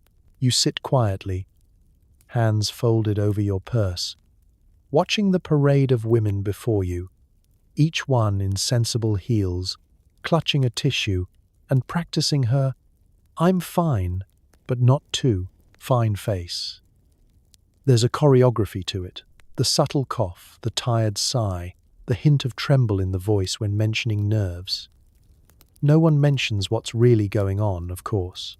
That would be unseemly. The nurse calls your name and leads you to the sanctum of authority, the doctor's office, where diplomas and anatomical charts line the walls like ancient runes. The doctor himself is a vision in white, with a stethoscope slung around his neck and a look of infinite patience, or infinite boredom, depending on the hour. He greets you with a firm handshake and a paternal smile. "What seems to be the trouble, Mrs. Jones?" he asks, already scribbling on a pad. You list your symptoms: tiredness, worry, difficulty sleeping, occasional headaches, the creeping sense that you're drowning in a sea of laundry and unspoken anxieties. He nods along, occasionally asking if you've tried getting more fresh air or taking some time for yourself, as if these things are sold by the carton next to the bread. Then, almost without fail, he reaches for the prescription pad. The motion is so routine, you wonder if he's actually listening or just running on autopilot. He writes out a script with the flair of a Broadway conductor, explaining that the new medicine will take the edge off and help you relax. You nod, grateful, even as you realize you have no idea what's in the bottle. You trust him. Everyone trusts him. He's a doctor. He knows best. The medicine comes in a small, rattling bottle with a label full of Latin and instructions to take as needed. No warnings, no discussion of side effects. If it's from the doctor, it must be good for you.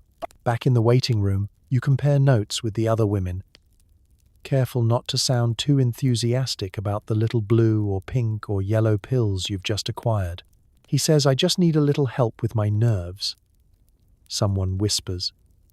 "Me too," another confides, and soon the conversation turns into a low-key inventory of pharmaceutical solutions. You realize, with a small jolt, that half the block is on something and most of them have the same prescription. Suddenly, those even moods at the PTA meeting make perfect sense. Let's talk about the faith in the white coat. In this era, the doctor is more than just a healer. He's a fixer, a confidant, a modern oracle. Nobody questions his wisdom, least of all the women who see him as the only one with answers for the problems they can't quite name. He's paternal, soothing, and always just a little bit distant. If your mood improves, it's because of him. If it doesn't, well, maybe you just need a stronger dose. Of course, the golden age of the white coat has its shadows. There's a quiet desperation beneath the gratitude, an unspoken fear of what would happen if the pills ran out, or worse, if someone discovered how much you actually needed them. Still, you clutch your prescription and walk out with your head high, certain you have science and authority on your side. You take your medicine as directed, telling yourself you'll talk to the doctor if things get worse. But you never do. You never question, never push back. After all, in a world where the doctor always knows best, questioning the prescription is like questioning gravity. You just take your pills, keep your appointments, and hope that feeling even is enough to get you through another day in paradise. Every magazine promises peace, beauty, and an end to nerves. If you just buy the right pill, you're surrounded by ads for sedatives, tonics, and the occasional weight loss miracle. You wonder if sanity can be bought at the corner store, or if it's just cleverly packaged denial. Let's take a look at the glossy battlefield that is your coffee table. The stack of women's magazines is as tall as a Sunday roast, each cover girl glowing with impossible serenity, lipstick unsmudged, hair sculpted to defy gravity and humidity. You flip through the pages, past advice on achieving the perfect pie crust, the latest atomic age kitchen gadgets, and warnings about what mother might be missing, and find yourself in a wonderland of pharmaceutical promises. For the frayed and frazzled declares one full-page spread, showing a smiling housewife drifting on a cloud, courtesy of her daily dose of Pisitol. It's not just sedatives. There are tonics for fatigue, tablets for those days, and, of course, an entire cottage industry for weight loss pills. The ads are masterclasses in suggestion. A woman looks frazzled, then radiant, all thanks to a single product. One moment she's biting her nails at the breakfast table, the next she's playing tennis in pearls, the only visible change being the discreet, italicized product name in the bottom corner.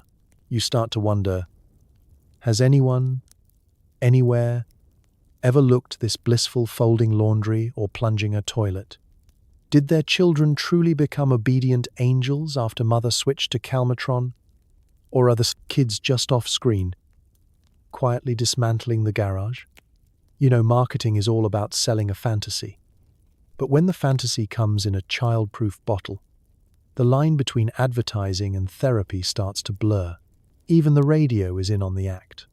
Feeling tired, nervous, or a little out of sorts? Ask your doctor about the latest scientific breakthrough.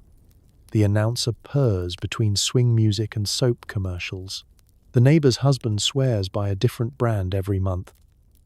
And you wonder if there's a secret contest to see who can collect the most empty bottles before summer. The suggestion seeps into your daily life. Every twinge, every frown, every sigh could be solved, if only you bought the right product. And the language restores your natural tranquility, puts the sparkle back in your day. Scientifically formulated for the modern woman. The modern woman, apparently, is an exhausted bundle of nerves teetering on the edge of collapse, unless she ingests a carefully measured dose of progress. Sometimes, you're sure the copywriter was having a laugh, now in cherry flavor, as if that's what's been missing from your emotional stability. It's not just the copy, it's the images too. Even the most mundane scene is transformed. A woman weeping quietly over the stove in one panel, radiating contentment in the next, clutching a bottle with a smile that looks suspiciously rehearsed. You wonder if the advertisers know you're reading their ad, half dazed. In the exact same robe and curlers as their model, minus the tranquilized smile. But perhaps the most effective trick of all is the normalization. The suggestion that everyone is taking something, that you'd be foolish not to. Why struggle when relief is right there on the shelf? The ad asks. And you find yourself nodding, hypnotized by the promise that happiness can be manufactured, measured, and delivered in a pastel tablet. You close the magazine, tuck it back on the stack, and look around your own spotless living room. The suggestion lingers, and you wonder, are you really managing, or just managing to look like you are? Either way, the promise of peace is never more than an ad or a prescription away, and the only thing standing between you and serenity is a small, discreet purchase at the corner store. In the end, maybe that's the greatest art of all. Selling not just a product, but a little hope. Cleverly disguised as progress and sealed with a slogan, the family gathers around the table, passing plates and pretending nothing's amiss. You glance at your husband, who asks about your day, and your only answer is a hollow laugh and a discreet slide of a pillbox under your napkin. Bon appetit. Let's savor this scene. The table is set with polished cutlery, the good china, and a roast that's been basted to perfection, or at least disguised with enough gravy to make up for any shortcomings. There's a bowl of mashed potatoes, a mountain of green beans, and the obligatory Jell-O salad glimmering in its Pyrex dish like a beacon of artificial cheer. Everyone takes their places, the kids squirming, your husband carving the meat with solemn precision, you arranging your face into a polite mask and waiting for the show to begin. Dinner in the 1950s isn't just a meal. It's a performance, a ritual, a nightly reenactment of normalcy, where everyone is assigned a part. Your husband starts things off with a question about everyone's day, wielding fatherly interest like a baton. The children respond with a jumble of stories, spelling tests, scraped knees, an altercation on the playground involving a frog. You listen, smiling at the right moments, hoping no one notices the edge in your laughter or the way you occasionally lose track of the conversation. Underneath the table, your foot finds your pillbox, which you've learned to keep close by. It's as much a part of dinner as the salt shaker or the relish tray. When conversation drifts toward uncomfortable territory, a forgotten appointment, an unpaid bill, a less than stellar grade, you deftly slide a tablet from its hiding place, wash it down with a sip of water, and rejoin the discussion with renewed calm. If anyone notices, they say nothing. This, too, is part of the ritual. The children chatter, oblivious to the undercurrents running just beneath the surface. They're focused on dessert, on whether they'll be allowed to leave the table early, on the minor dramas of childhood. Your husband, meanwhile, holds court at the head of the table, occasionally dispensing advice or mild rebuke, but never pausing long enough to sense that something is missing. He asks how you spent your day, and you respond with the practiced summary. Oh, the usual. Laundry, errands, a bit of reading. You don't mention the hours spent staring at the wallpaper, the nap that bled into the afternoon, or the pill that helped you make it through. Let's talk about what isn't said. Family dinners are a masterclass in repression. The air is thick with things unspoken, worries about money, about happiness, about whether you're doing enough, or perhaps doing too much. You smile and pass the potatoes, hoping the children won't remember your silences, that your husband won't notice how your eyes dart to the kitchen clock, counting down the minutes until you can clear the table and escape back to the safe, numb cocoon of routine. Sometimes you wonder if your own mother felt this way, passing plates and keeping secrets, playing the part of the contented homemaker while quietly holding herself together with whatever tools she had.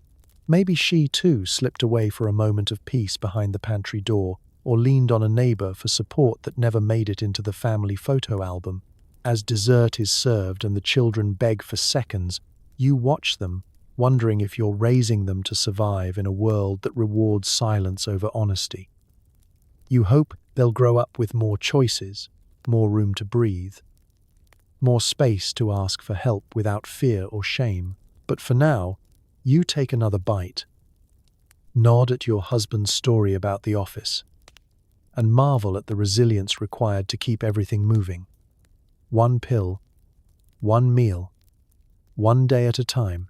When dinner ends, you clear the plates and wipe down the table, already bracing yourself for the next round of daily performances. You remind yourself that survival comes in many forms, sometimes as roast beef, sometimes as a smile, and sometimes as the quiet clink of pills, hidden just out of sight. The race for suburban perfection is relentless.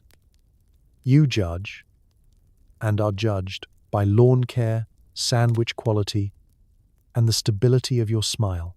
But beneath the surface, everyone is one lost prescription away from a nervous breakdown or a 3-day nap. Suburbia in the 1950s is not just a location, it's a stage, and you, whether you like it or not, are in the running for Best Supporting Actress. The competition is fierce and unwritten. It begins before sunrise, with the first garage door rumbling open, and continues long after dusk, as porch lights flicker on and shadowy figures can be seen hosing down walkways for tomorrow's inspection. You monitor your neighbors with the subtlety of a trained spy, noting who gets a new car, who tries out a daring shade of pink for their roses, and who dares to hang laundry on the line after 10 a.m. You measure your own worth by the green of your grass and the whiteness of your curtains.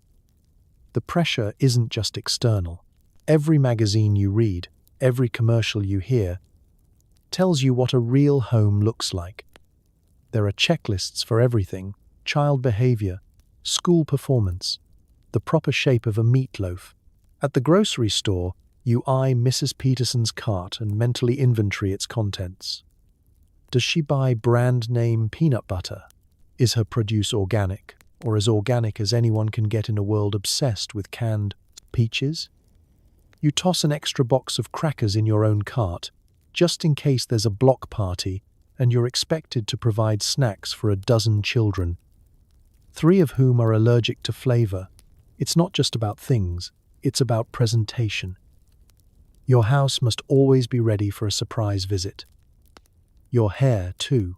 You learn to apply lipstick with the precision of a surgeon, and to keep an emergency pair of stockings in every drawer. The idea that you might ever be caught in a moment of unguarded reality is unthinkable. After all, someone might notice, and if they notice, they might talk. You host dinners, not because you want to, but because it's your turn and declining would look suspicious. The menu is planned weeks in advance, and you practice recipes until they are perfect, or at least passable as edible art. Conversation at these gatherings is a ballet of polite one-upmanship. "Oh, is that your 3rd new car this year?" Or, "How lovely your daughter's piano playing is. She must practice for hours." You smile, return the compliments, and pretend you didn't hear the snide comment about your hedges being a touch wild for June. But here's the secret everyone keeps. Nobody's winning this race. The Joneses are as tired as you are. Their kids get lice, their basement floods, their marriage occasionally trembles. You hear whispers. Mrs. Jones had a spell last winter. Mr. Jones spends long weekends at the office. And sometimes the Joneses' mailbox fills with little brown bottles, just like yours. You wonder if their tranquil smiles are painted on as carefully as yours, or if their medicine cabinets are also arranged in neat, color-coded rows. Beneath the facade, There's solidarity in the struggle.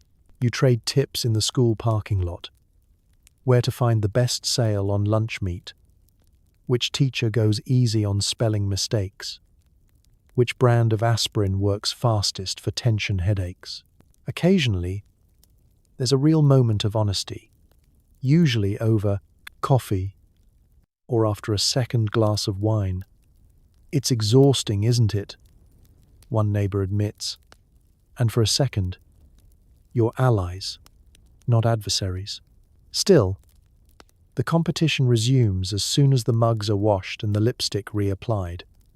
You return to your respective castles, bracing for tomorrow's round of comparison and quiet desperation. In this world, everyone is a little nervous, a little tired, and a little desperate to look as if they've got it all figured out. So you mow the lawn again, cut the crusts off the sandwiches, and keep the smile steady, even when your hands shake as you close the curtains at night. Because in the contest of domestic tranquility, losing isn't an option, and the only real winner is the pharmacist down at the corner store. Sundays mean church, where you try desperately not to nod off during the sermon.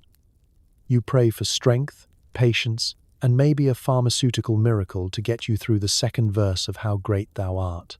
Let's set the scene. Sunday morning arrives with the heavy promise of rest and renewal, and the gentle threat of social exposure if you miss a spot on your blouse. You herd the family into freshly ironed clothes, each child looking more uncomfortable than the last. Your husband knots his tie, the children squirm in stiff shoes, and you clutch your purse with the nervous hope that you remembered to pack the peppermints and an emergency pill, just in case. After all, Sunday is a marathon, not a sprint.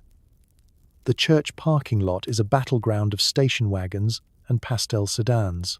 You exchange polite waves with the same neighbors you spent the week silently competing against. As the bells ring out, you shepherd your family toward the pews, arranging everyone in order of restlessness. The sanctuary smells of hymnals, flowers, and a touch of mothballs. You settle in, smoothing your skirt, and hope your children's fidgeting won't become the stuff of local legend. The service begins. You sing the opening hymn, your voice blending with 100 others, though your mind is already wandering over the week ahead, the roast in the oven, and the memory of last night's dream where you showed up to the potluck in your slip. The preacher launches into the week's lesson, his words meant to uplift but mostly floating over your head like clouds you can't quite catch.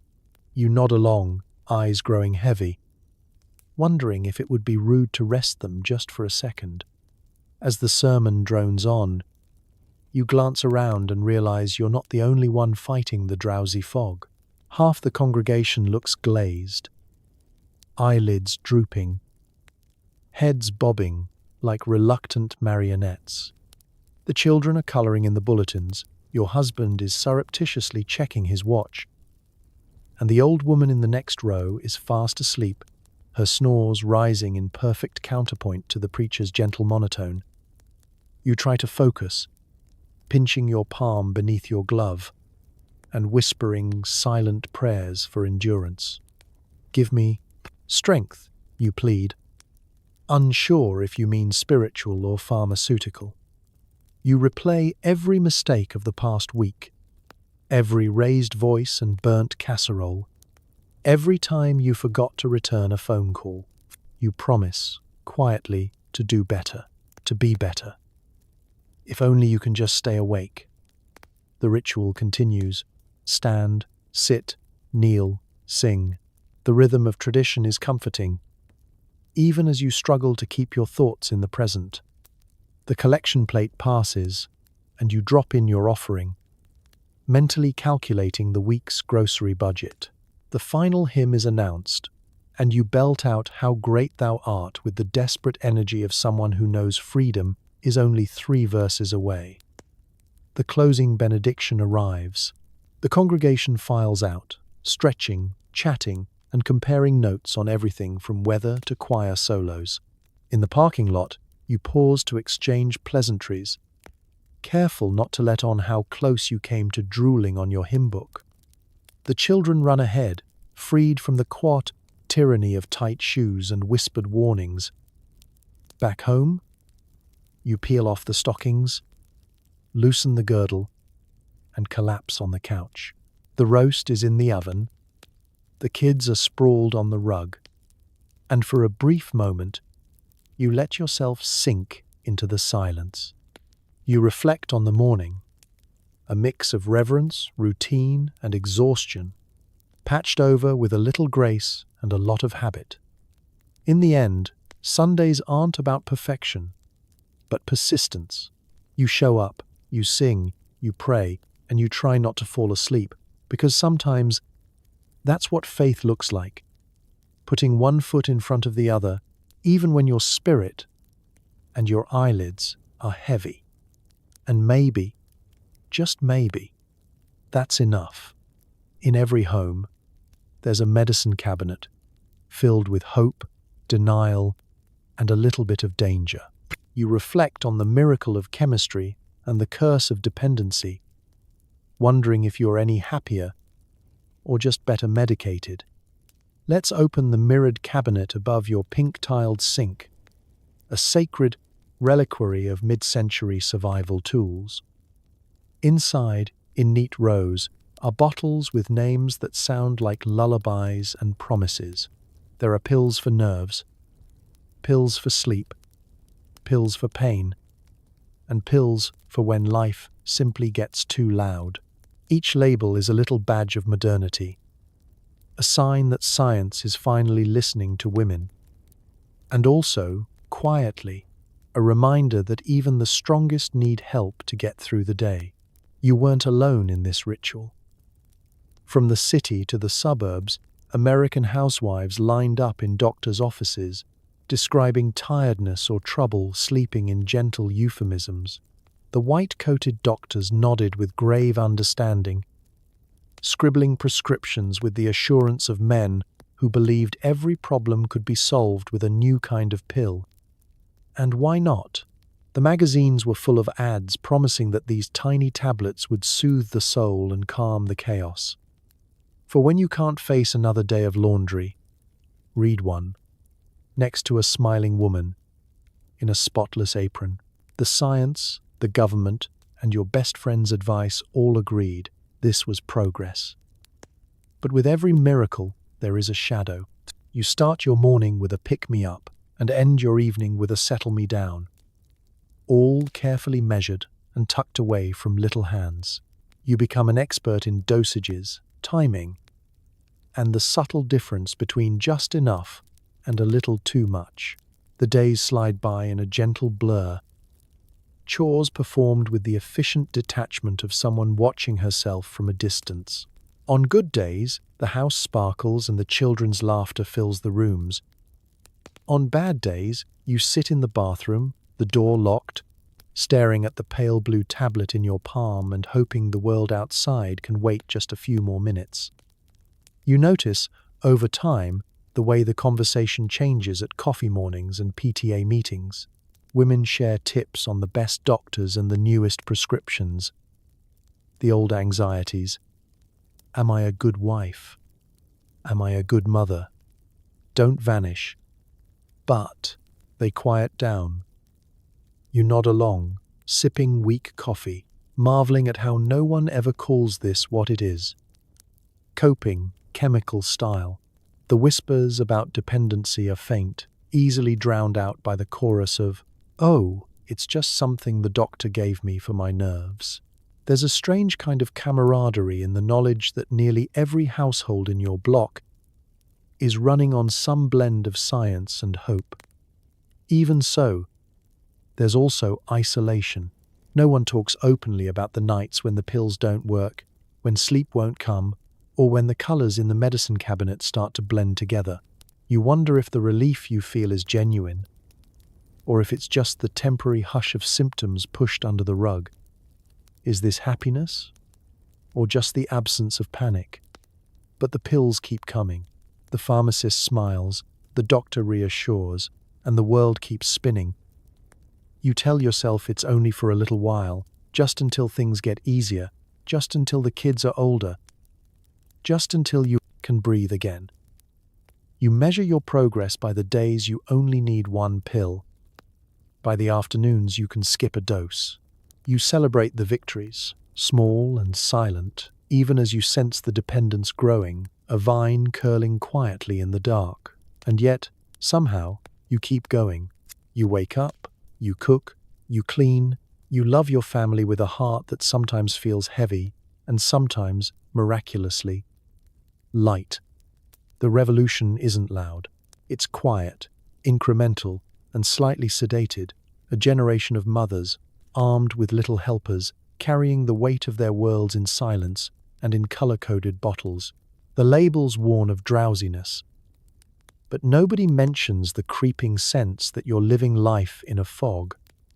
You lose time, misplace memories, and sometimes forget where you put the children. Maybe they're just playing hide and seek, or maybe you're playing Find My Motivation. Let's talk about side effects.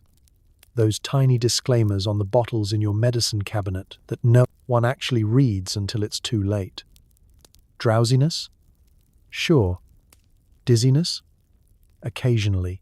But who could have predicted you'd one day be standing in the kitchen, staring into the refrigerator, with absolutely no recollection of why you opened it? Or that you'd forget, mid-sentence, what story you were telling at coffee hour, and fill the silence with a vague smile and the hope that nobody notices your brain just skipped a track.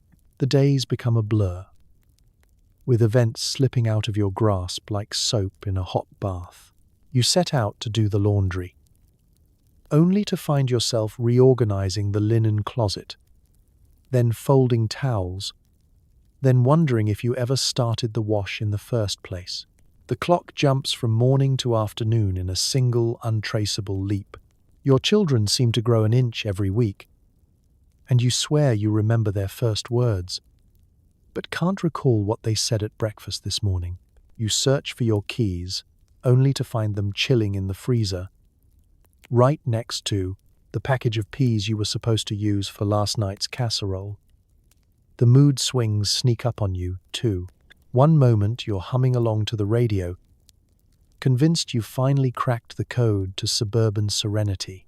The next, you're teary-eyed in the driveway because the neighbor's rosebush is blooming more vibrantly than yours. Small frustrations, a burnt dinner, a broken toy, a sarcastic comment from your husband can trigger a disproportionate tidal wave of emotion. You catch yourself snapping at the kids, only to apologize a moment later with a hug and a silent promise to do better. The emotional weather changes by the hour, and you never quite know if you'll wake up to sunshine or a gentle drizzle of existential despair. The fog isn't all bad. It muffles the sharp edges of disappointment, softens the relentless background noise of anxiety. You float through the house like a ghost in pedal pushers, drifting from task to task, insulated by chemistry and a generation's worth of denial. The world outside feels a little farther away, like you're watching your life through frosted glass. You wave to the mailman, answer the phone, and make polite conversation at the store, but sometimes it all feels like someone else's story. You worry, sometimes, about the gaps in your memory. You find old grocery lists in your own handwriting, written in a moment you can't recall. Your friends laugh about mom brain, but you wonder if it's the pills, little helpers with a big appetite for detail. You think back to before, to a time when your mind was sharp and your feelings, though inconvenient, were at least your own. There's a sense of loss, but also relief. You don't remember every worry, every argument, every guilt-ridden night. There are moments of clarity. You catch your reflection in the mirror or hear your child's laughter echo down the hallway, and for a second, the fog lifts. You see yourself as you are, tired maybe, but trying, moving forward in a world that never quite slows down. You remember, if only for a moment, that you are more than the sum of your side effects. In the end, you tuck away the unease with the pill bottles and carry on. Maybe you'll remember this day. Maybe you won't. Maybe, years from now, you'll laugh about the lost keys and the misplaced casseroles. Or maybe you'll simply be grateful for whatever small piece you managed to carve out, foggy as it may have been, because in the end, sometimes good enough really is good enough. Sometimes the miracle cure backfires. A neighbor misses a bridge game, an ambulance visits Mrs. Brown, and rumors swirl like cigarette smoke at a cocktail party. You wonder quietly if you should cut back or just switch doctors. Let's peek behind the perfectly trimmed hedges and freshly painted shutters of suburbia, where things sometimes go sideways in slow motion.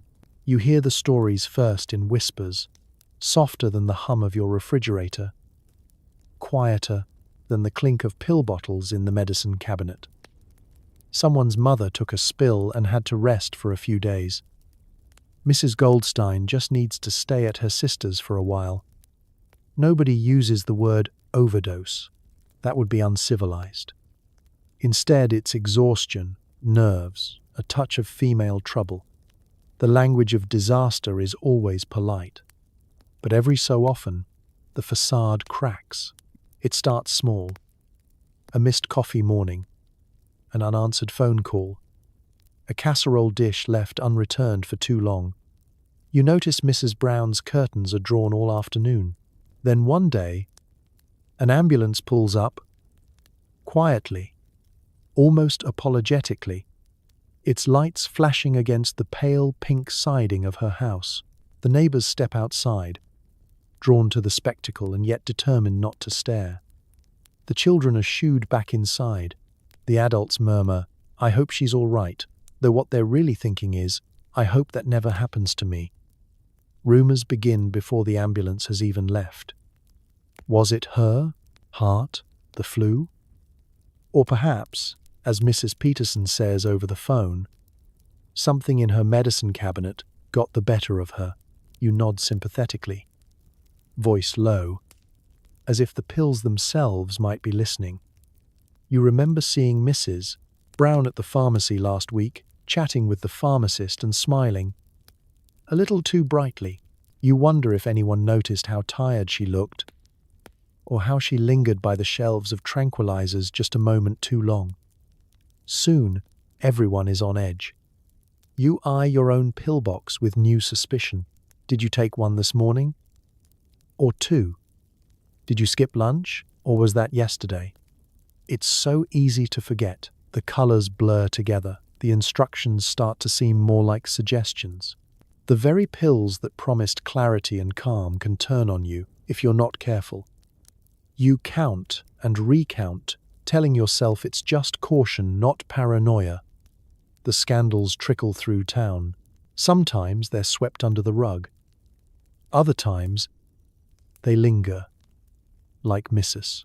Jackson's accident with the sleeping pills that nearly landed her in the hospital, or the hush-hush visit from the nervous breakdown specialist who now parks on Maple Drive every Tuesday afternoon.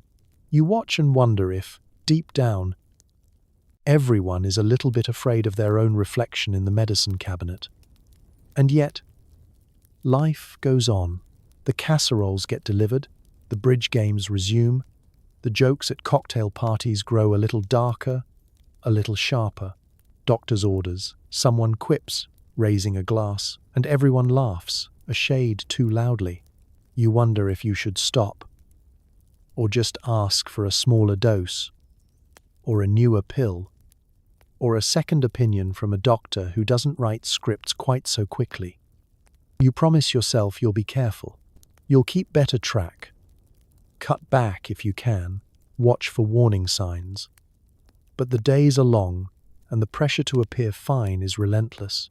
The temptation to take just one more, to smooth the edges, is always there, whispering that you're not like Mrs. Brown, that you have it under control. In the end, you return to the routine. You refill your prescriptions, make your lists, and hope that the next ambulance you see isn't for someone you love. The miracle cure is still a miracle, right up until the moment it isn't. And in that space, between reassurance and risk, suburbia quietly holds its breath. The unspoken rule of the 1950s. Never admit you need help. You practice your best I'm fine smile in the mirror, perfect the art of hiding pill bottles, and become a master at changing the subject. Survival means secrecy, and secrecy means survival. Let's slip into the shadowy corners of mid-century suburbia, where the real housework isn't just scrubbing floors or folding laundry. It's managing your image with the finesse of a trained magician. Everyone has their secrets, carefully tucked behind the canned peaches and the flour canisters. The truth is, you've become an expert at playing the part.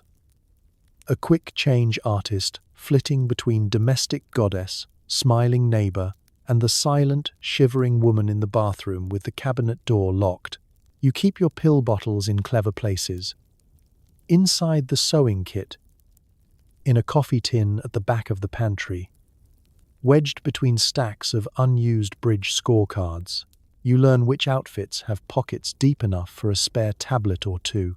You develop an instinct for when the conversation is drifting dangerously close to the subject of nerves, and you steer it away with an anecdote about the PTA or the latest sale at the department store. You always have a funny story ready, just in case. At coffee mornings, you watch and learn from the best. Mrs. Peterson's powder room is the go-to spot for anyone needing a quick attitude adjustment. She always has a spritz of perfume ready to cover any scent that might betray a secret dose. You exchange knowing glances, quiet nods, and, sometimes, pills, swapped discreetly under the table with the same subtlety as poker chips at a high-stakes game. But the secrecy is exhausting. There's always the low-grade fear of being found out, of someone noticing how often you slip away, how carefully you manage your purse, how tightly you grip the arm of the sofa during tense conversations. You choreograph your day around opportunities to reset. Those stolen minutes in the bathroom, the quiet moments alone in the garden. Even at family dinners, you perfect the art of excusing yourself just long enough to take the edge off and return. Smiling and serene. There's a kind of shame in the hiding. A voice that whispers late at night. If you were stronger, you wouldn't need help. If you were a better wife, a better mother, you'd have this all figured out. The magazines say happiness is a tidy home and a cheerful heart. And if you're not happy, well, try harder. You bury the shame under piles of folded laundry and layers of lipstick, hoping nobody sees the cracks. The hardest part isn't the pills themselves, but the loneliness. Everyone is pretending, and everyone suspects, but no one says a word. You might catch a fleeting look of understanding at the grocery store or hear the softest sigh at a PTA meeting, but nobody dares to break the spell. You become an expert at code. I just haven't been sleeping well. It's a little something the doctor gave me. Oh, I just needed to relax for a minute. Everyone nods, everyone agrees, and the carousel of secrets keeps turning. Still, you take pride in your resilience. You know how to keep it together, even when you feel like unraveling. You throw perfect birthday parties, keep the house spotless, and smile at the mailman, all while carrying a hidden burden with practiced grace. You survive by never letting the mask slip, by believing, at least most days, that getting away with it is as close to winning as anyone ever gets.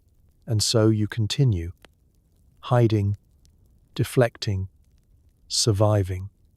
Because in the 1950s, the ultimate sin isn't needing help. It's letting anyone see that you do. And if you can just make it through another day, another week, another year without anyone noticing, maybe, just maybe, you'll be fine after all. Decades later, you marvel at the progress. New drugs, better science, and a little more honesty about mental health. You're grateful, but sometimes nostalgic for the days when a good night's sleep was just a barbiturate away, and nobody asked too many questions. Let's take a seat in your modern living room, surrounded by gadgets and comforts your 1950s self could barely have dreamed of. There's central air, a mattress that remembers your spine, and shelves lined with books that aren't just about casseroles or cleaning tips. Your phone pings with daily reminders to drink water and take time for yourself. And you can schedule therapy appointments with a swipe of your finger instead of whispering nervously into the phone, hoping nobody overhears. Yet, with all the advances, the miracle of modern medicine sometimes feels complicated. You listen to doctors explain serotonin and dopamine, hear about mindfulness and cognitive behavioral therapy, and wonder what your old GP would think of all this. The little bottles in your medicine cabinet still exist, but now they come with longer labels, leaflets of side effects, and gentle conversations about dependency and self-care. You're encouraged to ask questions, sometimes you even do. You notice the difference in your friends, too. Some have traded the blue and pink barbiturates for SSRIs.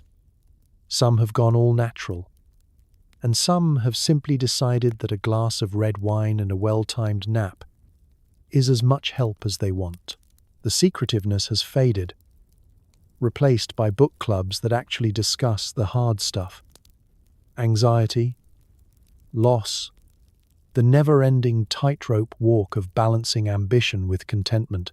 There's still a little shame, a little reluctance, but the stigma has softened, worn down by decades of brave women finally telling the truth. There's a certain wistfulness, though, when you remember how easy it all once seemed. The old pills were magic, fast, effective, and delivered with a kindly nod from a doctor who never questioned your motives. Feeling tired? Here, take one of these. No need for therapy or soul-searching. No need to dredge up childhood trauma or explore your relationship with your mother. A problem with a solution, sealed in a bottle, no questions asked.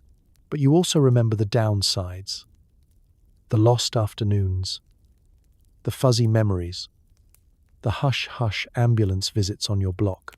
You recall how nobody talked about addiction, how no one admitted to sleepless nights spent counting the hours until the next dose was allowed. You remember the secrets you carried, the shame you tried to swallow with each pill, and how alone you sometimes felt, surrounded by women living parallel lives in silent desperation. Modern life, for all its complexity, has its own miracles. The ability to say, "I'm struggling, and hear me too." Support groups, online forums, and podcasts full of people sharing their stories. Doctors who listen, at least most of the time. And medicines that are prescribed with a little more care and a lot more conversation. Even the advertisements have changed. No more promises of instant bliss. Just gentle encouragement to talk to your doctor and find what works for you. You still miss the certainty, sometimes, the simplicity of a single solution to a dozen problems. But you wouldn't trade what you have now. The tools to understand yourself, the freedom to ask for help, the knowledge that needing support doesn't make you weak. You look at your children, grown now, with medicine cabinets of their own, and hope they inherit not just your resilience, but the hard-won wisdom that came with it. Because if the legacy of the 50s is anything, it's proof that even the strongest sometimes need a little help. The miracle wasn't in the pills themselves. It was in the women who carried on, adapted, and eventually demanded more than quiet suffering. The pharmaceutical revolution taught you to survive. The real miracle is learning how to thrive.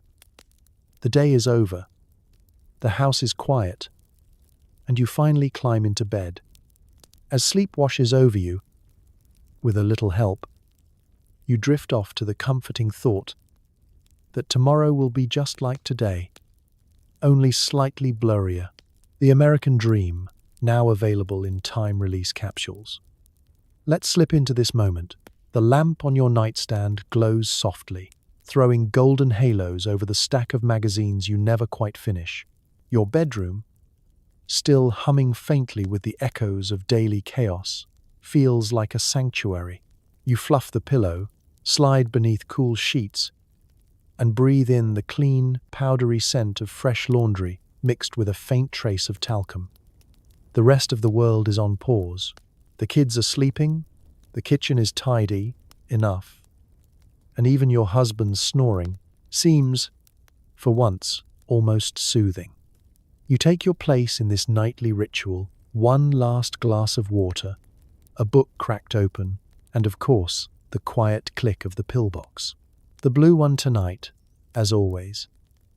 You roll it between your fingers for a moment, almost grateful for its predictable magic. There's a comfort in the routine. Taking your sleep helper, knowing it will smooth the edges of your thoughts, hush the endless to-do lists, and lull you gently into that mysterious middle distance between dream and oblivion. The transition from chaos to calm is both a gift and a compromise. You feel your body start to relax, limbs heavy, worries receding like the tide. The room softens around you, the ceiling a gentle blur. You marvel at how, in this strange era, sleep can be both elusive and easily purchased. One prescription, one refill, and suddenly, the troubles of the day fade into gentle static. As your mind begins to float, the fragments of the day drift by. The echo of children's laughter, the hum of the vacuum cleaner, the hollow click of your husband's briefcase. You remember the sharp tang of worry, the fleeting pride of a spotless countertop, and the subtle, ever-present ache of wanting everything to be just a little easier, a little lighter. Now, though, it all feels far away, like a radio in another room, its signal softened by distance and chemistry. In the stillness, you let yourself imagine the old fairy tales, where sleep comes as a gift, bestowed with a wand's gentle tap. In your story, the fairy godmother is a pharmacist, the wand is a prescription pad, and the happily ever after is measured in hours of uninterrupted rest. You try to remember when sleep last came naturally, when the only thing you needed at bedtime was a glass of milk and a lullaby. Maybe it never did. Maybe, in a world that demanded so much, perfection, composure, relentless good cheer, sleep was always destined to be something you had to chase down. And yet, as your thoughts grow slower and heavier, you realize you're grateful for this pause, for the way modern miracles can hush even the loudest parts of your mind, for the reprieve, however temporary, from judgment and comparison, laundry and lists. Sleep, when it comes, is a small revolution, a space where you can be just you. Not a mother, not a wife, not a hostess or a homemaker. Just a tired woman, finally unbothered. Soon, you're barely aware of anything at all. The house could fall down around you, and you'd keep sleeping. You surrender, let go, and float away, weightless on a current of chemically assisted peace. Tomorrow will come, and you'll rise to do it all again.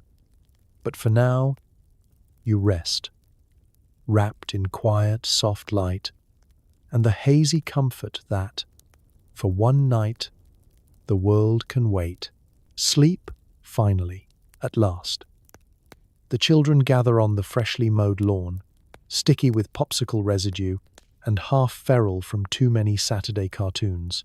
Meanwhile, you and the other mothers supervise from lawn chairs, sipping iced tea fortified with a little something extra. The conversations drift between school supplies, casserole recipes, and whose doctor is the most generous with refills. You wonder if any of you are actually awake, or if the entire neighborhood is collectively dreaming. Together, but deeply alone. It's Playdate Day on Pleasant Avenue, where the sun is bright, the hedges are perfectly clipped, and every front yard is a stage for chaos barely contained. Children dart between sprinklers, shrieking with sticky, unfiltered joy. Some try to ride bicycles with no hands. Others dig mysterious holes in the flower beds. And at least 2 have started a popsicle-fueled wrestling match on the sidewalk. There's a steady chorus of, "Don't eat that," and "Put your brother down," as the afternoon unfolds. But the real energy on the block is radiating from the circle of mothers posted up in their folding chairs. You and your friends sit in your best casual outfits, fresh lipstick, pressed, capris, hair coiffed to within an inch of its life. There's a pitcher of iced tea sweating on the side table, though nobody bothers to mention that it tastes a bit more botanical than usual, thanks to a discreet splash of gin or the silent addition of a doctor-approved relaxant. The rules are unspoken but universally understood. If you have to referee a fight or patch a scraped knee, it helps to be a little detached. The conversation among the mothers drifts with the breeze. There are updates on whose child has started piano lessons, whose casserole flopped at last week's PTA potluck, and a quiet tally of who has the best prescription this month. Someone jokes about trading her husband for a bottle of Valium, and everyone laughs a bit too hard, the sound a little brittle around the edges. Nobody says the word overwhelmed, but it hangs in the air like pollen, invisible and everywhere. You watch your own children, trying to decide if their boundless energy is a sign of good parenting or just the natural consequence of letting them eat neon-colored sugar for lunch. You wonder if your mother felt this tired, if she too sat in circles of other women, all of them privately counting down the hours until bedtime. The lawn is a safe place, you remind yourself, a soft green stage for the ordinary drama of childhood, watched over by mothers who are doing their best with the tools they've been handed. Sometimes the playdates turn into an impromptu support group. A confession slips out, "I haven't slept in weeks." Another mom nods. "My doctor just switched me to something new, says it's all the rage in Europe." Someone else jokes about buying stock in the local pharmacy.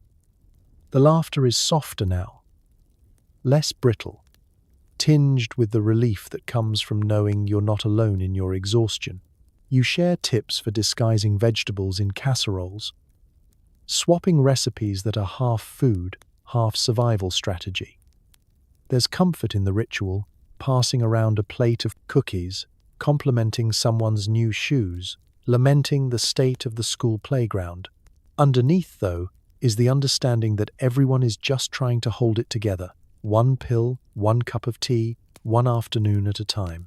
Eventually, the sun dips low and the children scatter, called home by dinner bells and the promise of ice cream. You gather your things, exchanging hugs and promises to get together again soon. Though everyone knows the next playdate is already circled on the calendar, another small lifeline in the endless sea of suburban days. As you walk home, herding your own sticky, tired children, you feel both grateful and a little wistful. You survived another playdate, another afternoon of collective coping. Maybe, you think, that's all anyone can hope for. A safe yard, a cold drink, and the comfort of knowing that nobody's really doing this alone, even if you're all just barely awake. Every day is a fashion show, even if your only audience is a row of empty liquor bottles and a husband who confuses you for the lamp. Girdles constrict, lipstick is applied in war paint stripes, and hair is set with enough spray to repel small arms fire. Behind the immaculate eyeliner, you conceal 1,000-yard stare and a handful of tranquilizers. The magazines promise glamour, but nobody mentions how difficult it is to button a blouse when your hands are this relaxed.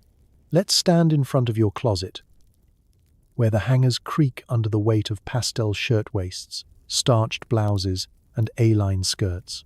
You pick an outfit by mood. Polka dots for optimism, navy for authority, florals for those days when you hope nobody will notice you've worn the same dress twice this week. The labels whisper about cotton, rayon, and progress, But you know the real miracle fabric is whatever can survive a midday nap on the sofa and still pass for presentable when the neighbor drops by. Now comes the real test, the girdle. You wrestle it over your hips with the plain determination of an Olympic athlete, breath held, ribs squeezed, posture instantly improved by necessity, not choice. You remind yourself that comfort is a luxury reserved for someone else, possibly someone living in a different decade. Still, you glance in the mirror and see a version of yourself who looks pulled together. Even if you're one strong exhale away from blowing a seam. At the vanity, you open your arsenal. Cold cream, foundation, pressed powder, rouge, and at least 3 shades of lipstick, all variations on the theme of Cherry Dream. The magazines have promised you that with the right eyeliner and a swipe of mascara, you'll look alert, lively, and at least a decade younger. You apply it all with hands that are steady. Thanks to Mother's little helper, though you do occasionally end up with winged liner sharp enough to slice bread, or a dab of lipstick on your teeth. Your hair, of course, is a project unto itself. There are curlers, pins, and a cloud of hairspray so dense it could repel boarders or small woodland animals. You coax your bangs into a gentle swoop, spray, fluff, spray again. Somewhere, a child coughs, and you wonder if you're creating a future case study for environmental scientists. But the bouffant holds gravity-defying and perfect. Then there's perfume, a dab behind the ears, a spritz on the wrists, enough to mask the lingering scent of fried onions, but not enough to overwhelm the room. You read in Ladies' Home Journal that the right scent can make a man fall in love all over again. You settle for something that doesn't make him sneeze. Accessories are the finishing touch. Earrings, pearls, a brooch you inherited from a great aunt with mysterious tastes. Shoes polished, gloves at the ready, handbag packed, not just with lipstick and wallet, but with tissues, mints, and a few emergency pills tucked in the lining, because you never know when your nerves will need a little help to match your hemline. Fashion, in the 50s, is more than appearance. It's armor, a shield against gossip, a sign that you're doing it right. It doesn't matter that the only person likely to see you today is the mailman or the kid delivering the groceries. You dress up because it's what's expected, and because, maybe, just maybe, looking the part helps you believe it, even if only for a moment. Behind the glamour, though, you see the toll. The pinch of the girdle, the ache in your feet, the effort of pretending. You catch your reflection after a long day, lipstick faded, eyeliner smudged, hair slumping just a little, and you wonder if anyone else is faking it too. The answer, you suspect, is yes. So you sigh, wipe off your makeup, and hang up your armor, ready to do it all again tomorrow. Because in a world where appearances are everything, drugstore glamour is both a promise and a mask. And sometimes, it's the only thing standing between you and unraveling. The kitchen sparkles, the bathroom gleams, and the bead medicine cabinet is a pharmaceutical menagerie. You wage daily war against germs with ammonia, bleach, and enough chemical fumes to make the houseplants hallucinate. The children, meanwhile, stage small rebellions, climbing the cabinets, sampling cough syrup, and using aspirin as marbles. You keep the cleaning supplies locked up, the pills hidden, and your nerves tightly wound at least until the next dose. Let's step inside your 1950s home, a place where cleanliness is next to godliness, and every room doubles as an obstacle course of invisible dangers. Each day begins with a ritual, windows thrown open, fresh air poured in, and a flurry of scrubbing that would put a professional janitor to shame. The arsenal under your kitchen sink could sterilize a small hospital, ammonia for the floors, bleach for the toilets, and something called Mother's Miracle Stain Remover that comes in a bottle with a skull and crossbones on the label but smells faintly of lilacs. You don your gloves and apron, wielding a scrub brush like a saber. A drop here, a splash there, a cloud of fumes that sends you reeling back with watering eyes and a sudden, unscientific respect for your own lungs. The magazines recommend a good airing out, but the reality is a patchwork of open windows and coughing fits. The price of spotless is a perpetual low-grade headache, and the faint, lingering suspicion that you're slowly transforming your insides into a chemistry set. Meanwhile, the children treat the house like a science lab with no safety protocols. No matter how carefully you hide the dangerous stuff, they have a sixth sense for finding trouble. You catch them stacking footstools to reach the medicine cabinet, poking at the mysterious bottles under the sink, and using cough syrup as pretend tea for their dolls. Every room is a minefield. You've given up on keeping them out entirely and have settled for keeping them alive. A challenge that requires equal parts vigilance and luck. The medicine cabinet itself is a thing of wonder and worry. Bottles of pink, blue and yellow pills line the shelves in careful rows, each with a purpose, each with its own set of risks. You use childproof caps and keep the key hidden in a place only you know, a spot so secret you sometimes forget it yourself. Still, you can't help but glance over your shoulder whenever the kids go quiet for more than a minute, mentally rehearsing what you'd tell the doctor if someone swallowed something they shouldn't have. Even your efforts to keep the house clean are a double-edged sword. The floor sparkles, but it's slippery from the wax. The windows shine, but the air inside is tinged with a chemical tang that could knock out a small mammal. You find yourself wiping counters with one hand while using the other to herd children away from the mop bucket, barking instructions like a general on the front lines. Don't touch that. Put that down. That's not candy. Some days you swear you can feel your nerves fraying, a physical sensation that sends you reaching, guiltily, but inevitably, for your own chemical solution. It's not all anxiety and chaos. There's a pride in your gleaming bathroom, your fresh-smelling sheets, your sparkling kitchen sink. Visitors marvel at how you manage it all, never guessing at the daily dance of prevention and panic. You smile, thank them, and never mention the endless cycle of hiding, cleaning, and hoping the children don't mistake mothballs for snacks. But beneath the shine, you know you're playing chemical roulette every day. You worry about what you're breathing in, what you're scrubbing with, and what you're teaching your children about safety, about trust, about the fragile balance between control and chaos.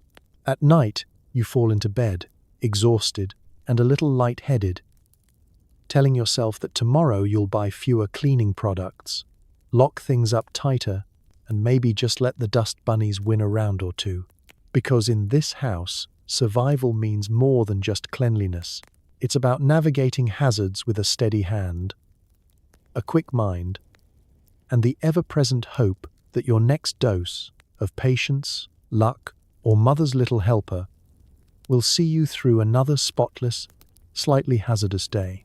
As our evening stroll through the tranquil, pastel-tinted minefield of the 1950s comes to a close, take a moment to let your mind drift, free from casserole catastrophes, PTA, paranoia, and the low, persistent hum of pharmaceutical ambition. Tonight, you've survived a day in the life of a suburban mother, powered by barbiturates, relentless optimism, and just a whisper of existential dread. You've witnessed the battle for spotless floors, the covert prescription swaps at Tupperware parties, and the quiet ache hidden behind every perfect smile. You've managed competitive neighborly small talk, fashion that doubled as compression therapy, and the never-ending quest to keep the children alive, mostly upright and minimally sticky. But if there's one thing that shines through the tranquilized fog of this era, it's the raw resilience creativity, and astonishing stubbornness of these women. They navigated impossible standards and relentless expectations, all while pretending everything was fine and dinner would be ready at 6. Maybe their sleep was chemically assisted, and maybe their coping mechanisms were written in Latin and doled out by a doctor with a fountain pen. But they endured, and in a strange way, they paved the way for conversations about mental health, self-care, and the notion that sometimes it's okay not to be okay. So as you settle in for the night, under clean sheets, with access to therapy, central air, and a pillow that doesn't smell faintly of vapor rub and old regret, maybe take a moment to send a silent thank you to the mothers of the past. For their humor, for their survival, for holding it together, even if only by a thread and a tiny pink pill. Because history, as strange and sometimes absurd as it is a tapestry of people doing their best with what they have. Whether it's barbiturates, bedtime stories, or sheer determination, we all muddle through. So rest easy tonight. You've earned it. Tomorrow's battles, be they with laundry, life, or your own wild mind, can wait. Sweet dreams.